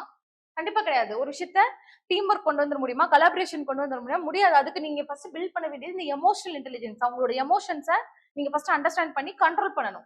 நீங்க ரெகுலேட் பண்ணுங்க உங்க எமோஷன்ஸ். என்ன எமோஷன்ஸ் தேவையோ அதை மட்டும் தான் நீங்க எக்ஸ்பிரஸ் பண்ணணும். ஒரு பப்ளிக் சர்வெண்டா இருக்கிறவங்க உங்க இஷ்டத்துக்குலாம் நம்ம பிஹேவ் பண்ண முடியாது. ஸோ எமோஷனலி இன்டெலிஜென்ட் பர்சனை தான் ஹை லெவல் ரெக்ரூட்மெண்ட்ல, இப்ப நீங்க பிரைவேட் கம்பெனியா இருந்தாலும் இன்டர்வியூ எதுக்கு வைக்கிறாங்க? நீங்க நாலேஜ்ல, ஸ்கில்ஸ்ல, நீங்க ப்ரிலிம்ஸ்ல, மெயின்ஸ்ல பெட்டர் பர்ஃபார்மரா கூட இருக்கலாம். இன்டர்வியூ எதுக்கு வைக்கிறாங்க? உங்களோட எமோஷனல் இன்டெலிஜென்ஸை டெஸ்ட் பண்றதுக்கு தான். So emotional intelligence is very important for a public servant. So domains of emotional intelligence. இந்த கோல்மேன்ங்கிறவர் தான் ஆக்சுவலி டேனியல் கோல்மேன். இவரோட நேம் ரொம்ப முக்கியம். ஸோ இவர் தான் எமோஷனல் இன்டெலிஜென்ஸ் பத்தி டீட்டெயிலா படிச்சு நமக்கு நிறைய தியரிஸ் கொடுத்துருப்பாரு. அவர் என்ன சொல்லியிருப்பாரு அப்படின்னா, எமோஷனல் இன்டெலிஜென்ஸை நமக்கு 5 டொமைன்ஸா கிளாஸிஃபை பண்ணியிருப்பாரு. இந்த 5 டொமைன்ஸையும் நம்ம இப்ப பார்ப்போம். ஃபர்ஸ்ட் வந்து என்ன அப்படின்னா செல்ஃப் அவேர். அதாவது எமோஷனல் இன்டெலிஜென்ஸ்ல ஃபர்ஸ்ட் மெயின் காம்பனன்ட் என்ன அப்படின்னா செல்ஃப் அவேர். நம்மளோட எமோஷன்ஸ் பத்தி ஃபர்ஸ்ட் நமக்கு தெரியணும். Self aware of our own emotions. Being self aware of our own emotions, that is perceiving the emotions. அதுதான் வந்து நம்ம செல்ஃப் அவேர்னு சொல்றோம். நம்மளோட எமோஷன்ஸ் என்ன அப்படிங்கறத ஃபர்ஸ்ட் நம்ம என்ன பண்ணணும்? பர்சீவ் பண்ணணும். It is the first step in emotional intelligence. ability to understand or recognize a feeling as it is happening. புரியுதுங்களா உங்களுக்கு? எக்ஸாம்பிள், நான் இருக்கேன் அப்படின்னா சில விஷயத்துக்கு நான் இன்டாலரண்டா இருக்கேன் அப்படின்னா அதை ஃபர்ஸ்ட் பர்சீவ் பண்ணணும். எனக்கு அது இருக்குங்கிற செல்ஃப் அவேர்னஸ் வரும். செல்ஃப் அவேர்னஸ் இருந்தாதான் நம்மளோட எமோஷன்ஸ் நம்ம ரெகுலேட் பண்ண முடியும். செல்ஃப் அவேர்னஸே இல்லாம நம்ம ரெகுலேட் பண்ண முடியுமா? நமக்கு இந்த பிரச்சனை இருக்குன்னு நமக்கு தெரியாம நம்மளோட எமோஷன்ஸை கட்டுப்படுத்த முடியுமா? நம்ம நினைக்கிறது நம்ம செய்யலாம் கரெக்ட்னு நினைப்போம். So self aware of our emotions is first important step. The next, managing emotions. It refers to handling of the emotions. அதாவது என்ன அப்படின்னா எமோஷன்ஸை மேனேஜ் பண்றது அப்படின்னா எமோஷன்ஸை பேலன்ஸ் பண்றது. That is neither emotional suppression நார் எமோஷனல் எக்ஸசஸ். அதாவது நீங்க ஒரு எமோஷன்ஸை எக்ஸ்பிரஸ் பண்ணும்போது we should try to balance it. அந்த ஒரு கிளாக்ல அந்த சாண்ட் விழுகிற மாதிரி நீங்க உங்க எமோஷன்ஸை பார்த்து வெளியே விடணும். So managing emotions is very important. நீங்க ஒரு கான்ஃபிளிக்ட் ரெசல்யூஷன் போறீங்க, 2 பார்ட்டி வராங்க, நீங்க கான்ஃபிளிக்ட் ரெசல்யூஷன், இந்த ரிவர் டிஸ்பியூட்லாம் பாத்தீங்கன்னா இந்த ரிவர் டிஸ்பியூட் போர்ட்ல யார் வந்து head of the river dispute போர்டா இருப்பா? மோஸ்ட்லி பியூரோக்ராட்ஸ், ஐஏஎஸ் ஆஃபீஸர்ஸ் தான் இருப்பாங்க.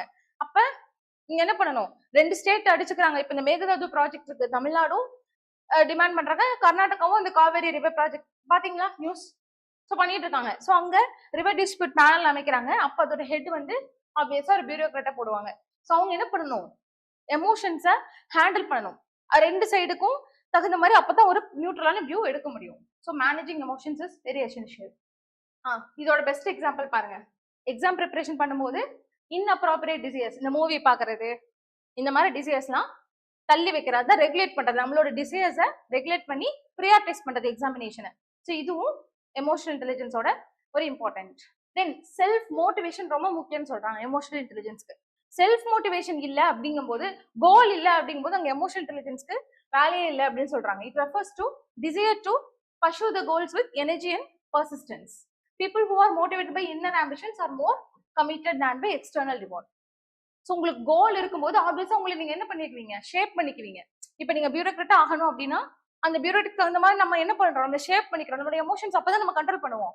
எந்த கோலுமே இல்லாதவங்க அவங்க பண்றதா கரெக்ட்னு போயிடுவாங்க. எக்ஸாம்பிள், நீங்க எக்ஸாமுக்காக நிறைய சாக்ரிஃபைஸ் பண்ணிப்பீங்க. மூவிஸ் பார்க்கறத விட்டுருப்பீங்க, இந்த ஃப்ரெண்ட்ஸ் கூட போறதை விட்டுருப்பீங்க. ஸோ இது எல்லாமே it is motivated by self motivations. Then next empathy. Emotional இன்டெலிஜென்ஸோட அடுத்த முக்கியமான காம்பனன்ட் இந்த எம்பத்தி. இன்னொருத்தவங்களோட நீடை அண்டர்ஸ்டாண்ட் பண்றது, understanding others feelings and perspectives. அதுக்கு தகுந்த மாதிரி நம்மளோட எமோஷன்ஸை மேனேஜ் பண்றது. ஓகேவா? It plays a key role in, it helps in building relationship, team work, inclusive environment. இதுக்கு எல்லாத்துக்குமே முக்கியம் இந்த empathy. So teaching, healing arts, இது எல்லாத்துக்குமே they need empathy for professional successes. Healing ஆர்ட்ஸுக்குலாம், healing ஆர்ட்ஸ்ங்கிறது என்னது, சைக்கியாட்ரிஸ்ட் இவங்களாம் இருக்காங்க இல்லையா, அவங்களுக்குலாம் எம்பத்தி இல்லாட்டி என்ன ஆகும்? ஸோ அவங்களால வந்துட்டு ப்ரொஃபஷனலி சக்சஸ் ஆக கூட முடியாது. ஸோ அவங்களுக்கு அதாவது ஒரு ஹீலிங் ஆர்ட்ல இருக்கவங்க எம்பத்தைஸ் பண்ணா மட்டும் தான் அவங்களோட எமோஷன்ஸை ரெகுலேட் பண்ண முடியும். புரியுதுங்களா? டக்குன்னு வேர்ட்ஸ் விட்டுறக்கூடாது. அந்த மாதிரி நிறைய இஷ்யூஸ் இருக்கு. Then next social skills. Social ஸ்கில்ஸும் it forms the social skills. It focuses on interpersonal skills that forms the basis of leadership and teamwork. Social skill, interpersonal skillsங்கிறது என்னது? நம்ம இப்ப நீங்களும் நானும் இருக்கீங்க, நான் ஒரு டீச் பண்றேன், நீங்க கிளாஸ் லேர்ன் பண்ணீங்கன்னா உங்க கூட எந்த மாதிரி ஒரு ஸ்கில் பில்ட் பண்ணணுங்கிற அந்த நாலேஜ் தான் இந்த சோஷியல் ஸ்கில். அதுதான் interpersonal skill between two persons. இப்போ பப்ளிக் சர்வெண்டா இருக்கிறவங்க 100 to 1000 பீப்புளை டெய்லியும் மீட் பண்ண வேண்டியதா இருக்கும். So they need social skill. So social skill பில்டிங்கும் எமோஷனல் இன்டெலிஜென்ஸ்ல ஒரு important component. Deals with the ability to manage emotions. ஒரு ரிலேஷன்ஷிப்ல இந்த மாதிரி இன்டர்பர்சனல் ஸ்கில்ங்கிறது தானே, ஒரு ரிலேஷன்ஷிப்ல இருக்கிற எமோஷன்ஸ் எப்படி மேனேஜ் பண்றதுங்கிறதுக்கு இந்த சோஷியல் ஸ்கில் முக்கியம். ஸோ அவ்வளவுதான். ஸோ இதுதான் domains of social emotional intelligence. இது நோட் பண்றீங்களா? அடுத்த டாபிக் போலாம். Emotional intelligence is the ability to, so definition ரொம்ப முக்கியம். கொஸ்டின்ஸ் டைரக்டா எமோஷனல் இன்டெலிஜென்ஸ்லேருந்து ஒரு வருஷம் கூட கொஸ்டின் வராமல் இருக்காது. So attitude, emotional intelligence, values, இதெல்லாமே டெஃபினட்டா ஸ்டாட்டிக் போர்ஷன் ஆஃப் எதிக்ஸ். இதுல இருந்து கொஸ்டின்ஸ் டெஃபினட்டா வரும். டிஎன்பிஎஸ்சிக்கும் வரும், யூபிஎஸ்சிக்கும் வரும். இது எதுவுமே இல்லை நோட் பண்றதுக்கு. டொமைன்ஸ் ரொம்ப முக்கியம். செல்ஃப் அவேர்னஸ், மேனேஜிங் எமோஷன்ஸ், இந்த 5 domain. Self motivation, empathy and social skills. இது 5மே 5 டொமைன்ஸ் ஆஃப் எமோஷனல் இன்டெலிஜென்ஸ். இது 5மே உங்களுக்கு வேணும். அப்பதான் நீங்க ப்ராப்பரா உங்களோட எமோஷன்ஸை ரெகுலேட் பண்ண முடியும். டொமைன்ஸ்ங்கிறது அதுதான். எமோஷன்ஸை ரெகுலேட் பண்றதுக்கு உங்களுக்கு என்னென்ன டொமைன்ஸ்ல நீங்க ஃபோக்கஸ் பண்ணணும் அப்படிங்கிறது. எமோஷனல் இன்டெலிஜென்ட்டா நீங்க மாறுறதுக்கு இதெல்லாம் பண்ணணும். செல்ஃப் அவேரா இருக்கிறது, செல்ஃப் மோட்டிவேட்டடா இருக்கிறது, எமோஷன்ஸ் மேனேஜ் பண்ண கத்துக்கிறது, சோஷியல் ஸ்கில்ஸ் பில்ட் பண்றது, எம்பத்தியா இருக்கிறது. இந்த 5 டொமைன்.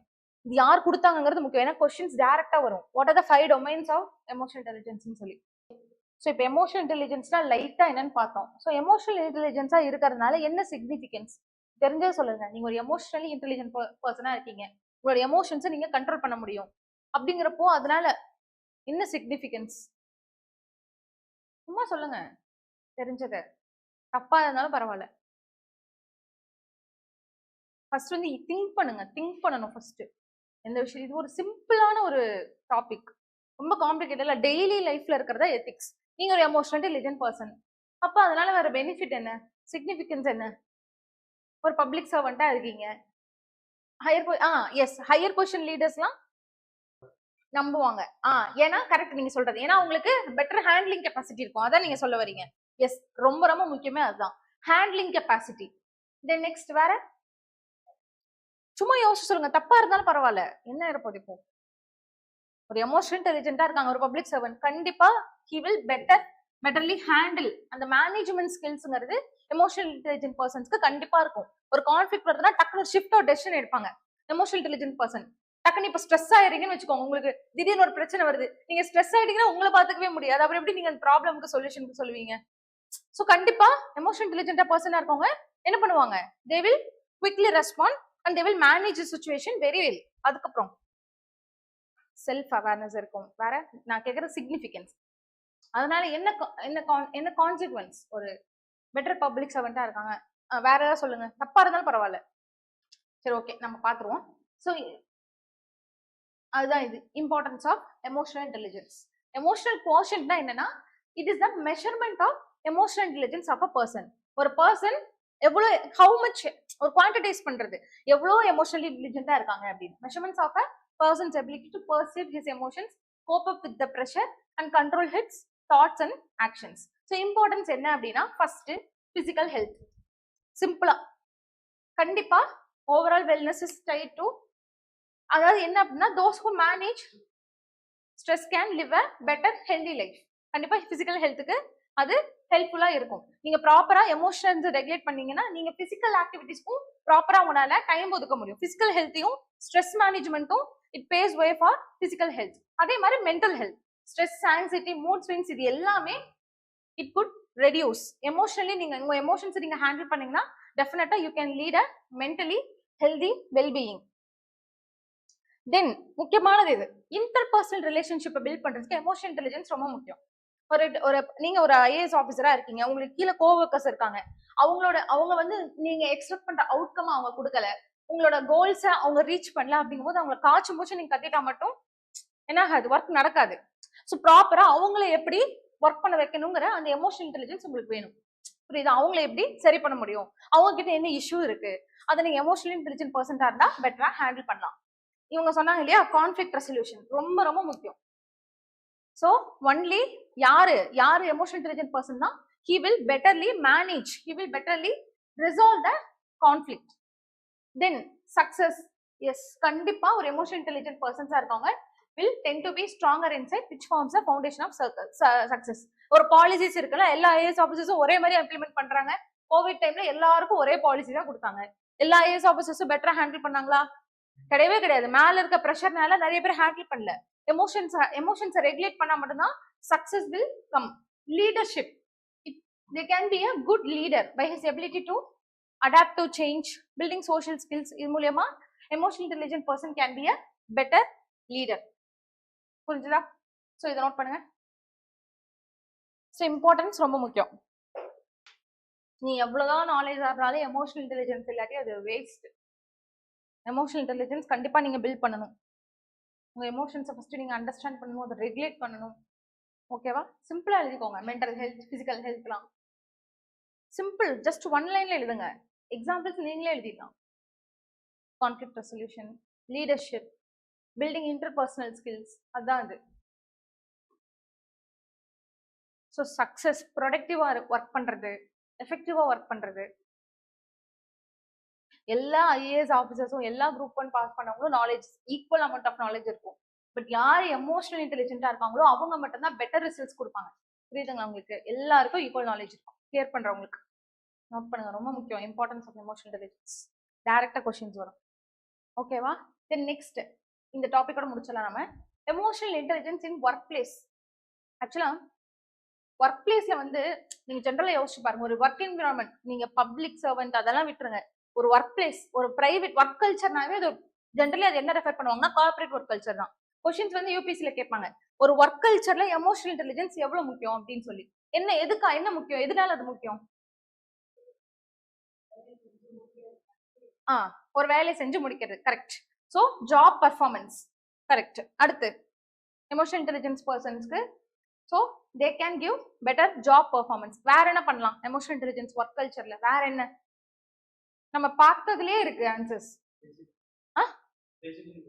Decision making. வேற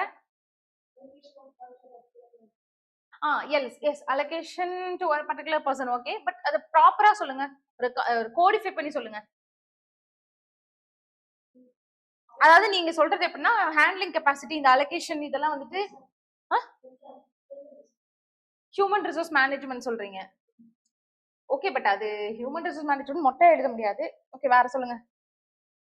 ஸோ ஒர்க் கல்ச்சர்ல ரொம்ப முக்கியம் டீம் ஒர்க். டீம் ஒர்க் நீங்க சொன்னது கரெக்ட் தான், பட் அது ப்ராப்பரா ஒரு ஹெட்டிங்ல வராது. நீங்க சொல்ற ஒரு சப் பாயிண்ட்ஸ் மாதிரி. புரியுதா? ஹெட்டிங்கிறது என்ன அப்படின்னா team work. Team work and கொலாபரேஷனுக்கு ஒரு ஒர்க் கல்ச்சர்ல ரொம்ப முக்கியமே டீம் ஒர்க் தான். தனியா இருந்த ஒரு மனுஷங்க வந்து பண்ண முடியாது. அவங்களோட டீமை they should lead their team. ஓகேவா? ஸோ கண்டிப்பா டீம் ஒர்க் அண்ட் கொலாபரேஷன். வேற லீடர்ஷிப் பார்த்தோம் இல்லையா? ஸோ கண்டிப்பா they can lead. So lead and guide their co-employees also. So leadership இது எல்லாமே முக்கியம். தென் நெக்ஸ்ட் பேலன்ஸ் பண்றது, அதாவது ஒர்க் ஃபேமிலி, அந்த ஒர்க் லைஃப் பேலன்ஸ் இருக்கு இல்லையா, அது வந்து எமோஷனல் இன்டெலிஜென்ஸ் பர்சன்ஸ் கிட்ட தான் இருக்கும். இப்போ நீங்க எவ்வளவுதான் குட் அட் ஒர்க்கா இருந்தாலும் உங்க ஃபேமிலியில நிறைய இஷ்யூஸ் வருது, அதை கொண்டு வந்து நீங்க ஒர்க்ல காமிச்சீங்கன்னா என்ன ஆகும்? ஜாபோட எஃபிஷியன்சி கண்டிப்பா கம்மியாகும். ஸோ அதுவுமே முக்கியம். தென் ப்ரொடக்டிவிட்டி, கண்டிப்பா emotional intelligent person can be more productive. ஒரு டைம்ல ஓ நம்பர் ஆஃப் ஒர்க்ஸ் பண்ண முடியலாம். அதுதான் இந்த ஒர்க் பிளேஸ். இது people with high emotional intelligence is seen as an valuable asset than those with IQ, because workplace is not more about knowledge but about handling capacity, management, teamwork. Work கல்ச்சர்ல இதுதான் முக்கியம். So Coleman என்ன சொல்லியிருப்பாரு அப்படின்னா, IQ contributes only 20% for individual success. 80% emotional intelligence தான் lead to success. So இதுதான் work ஆட்டிடியூட்ல என்ன மாதிரி இம்பாக்ட் கிரியேட் பண்ணுதுன்னா, கண்டிப்பா ஜாப் பர்ஃபார்மன்ஸ், ப்ரொடக்டிவிட்டி இம்ப்ரூவ் பண்ணுது. ஜாப் சாட்டிஸ்ஃபேக்ஷன், கண்டிப்பா என்ன ஆகும்? Burn out, less burn out. Actually என்ன இது வந்துட்டு கொடுக்குற, நீங்க இப்போ பேங்க்லயே செலக்ட் ஆகி போறீங்க அப்படின்னா அங்க இருக்கிற அந்த ஜாப் சாட்டிஸ்ஃபேக்ஷன் வரதுக்கு இந்த எமோஷனல் இன்டெலிஜென்ஸ் ஹெல்ப்ஃபுல்லா இருக்கும். பிகாஸ் நீங்க அதுல இருக்க பாசிட்டிவ் இதையும் நீங்க ரெகக்னைஸ் பண்ணுவீங்க. நீங்க ஒரு எமோஷனல் இன்டெலிஜென்ட் பர்சன் தான். நெகட்டிவ் ஸ்ட்ரெஸ் ஆகுது இதை தவிர ஒர்க் ப்ரெஷரை தாண்டி நீங்க யோசிப்பீங்க. அதுக்கு கண்டிப்பா emotional intelligence is very important. So leadership, self aware, empathetic person are good at managing emotions and can be a good leader. So balancing work family conflict, then teamwork, interpersonal skills build பண்றதுக்கு emotional intelligence are very crucial. அவ்வளவுதான், இதோட class முடிச்சுக்கலாம். இதை மட்டும் note பண்ணுங்க. So work place emotional intelligence ரொம்ப முக்கியம். Already கேட்டிருக்காங்க கொஸ்டின். எமோஷனல் இன்டெலிஜென்ஸ் வந்து ரெகுலரா கேட்டிருக்காங்க, வருஷம் கேட்கறாங்க. Emotional intelligence is the ability to make your emotions work for you instead of against you. Do you agree? Actually, you can practice in the question. Basic question: what is emotional intelligence and how can it be developed in people? How does it help an individual in taking mental decisions? Okay, well, how can it develop in the next class about if the emotional intelligence develop? So, what are the main components of emotional intelligence? Can we learn? 5 domains இருக்குல்ல, அதான் டைரக்டாவே question கேக்குறாங்க. Discuss Daniel Coleman model, self awareness, self regulation, motivation, MP, social, அந்த domains பார்த்தா டைரக்டா கேக்குறாங்க. Emotional intelligence is crucial for effective public administration. Comment இந்த question நீங்க அசைன்மென்ட்டா எடுத்துக்கோங்க.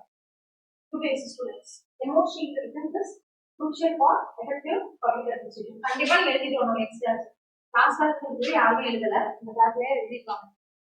டிஎன்பிசிக்கு ஒரு 5 minutes ஆகுமா, அவ்வளவுதான். போனாலே எழுதி முடிச்சு 10 marks தானே, ஜஸ்ட் 1 page இருந்தா போதும். இப்போ இது டிஎன்பிசிக்கு 8 marks தான் இருக்கும். அவ்வளவுதான், பேஜ் அவ்வளவுதான். 8 marks தான் முடியும். ஓகேவா?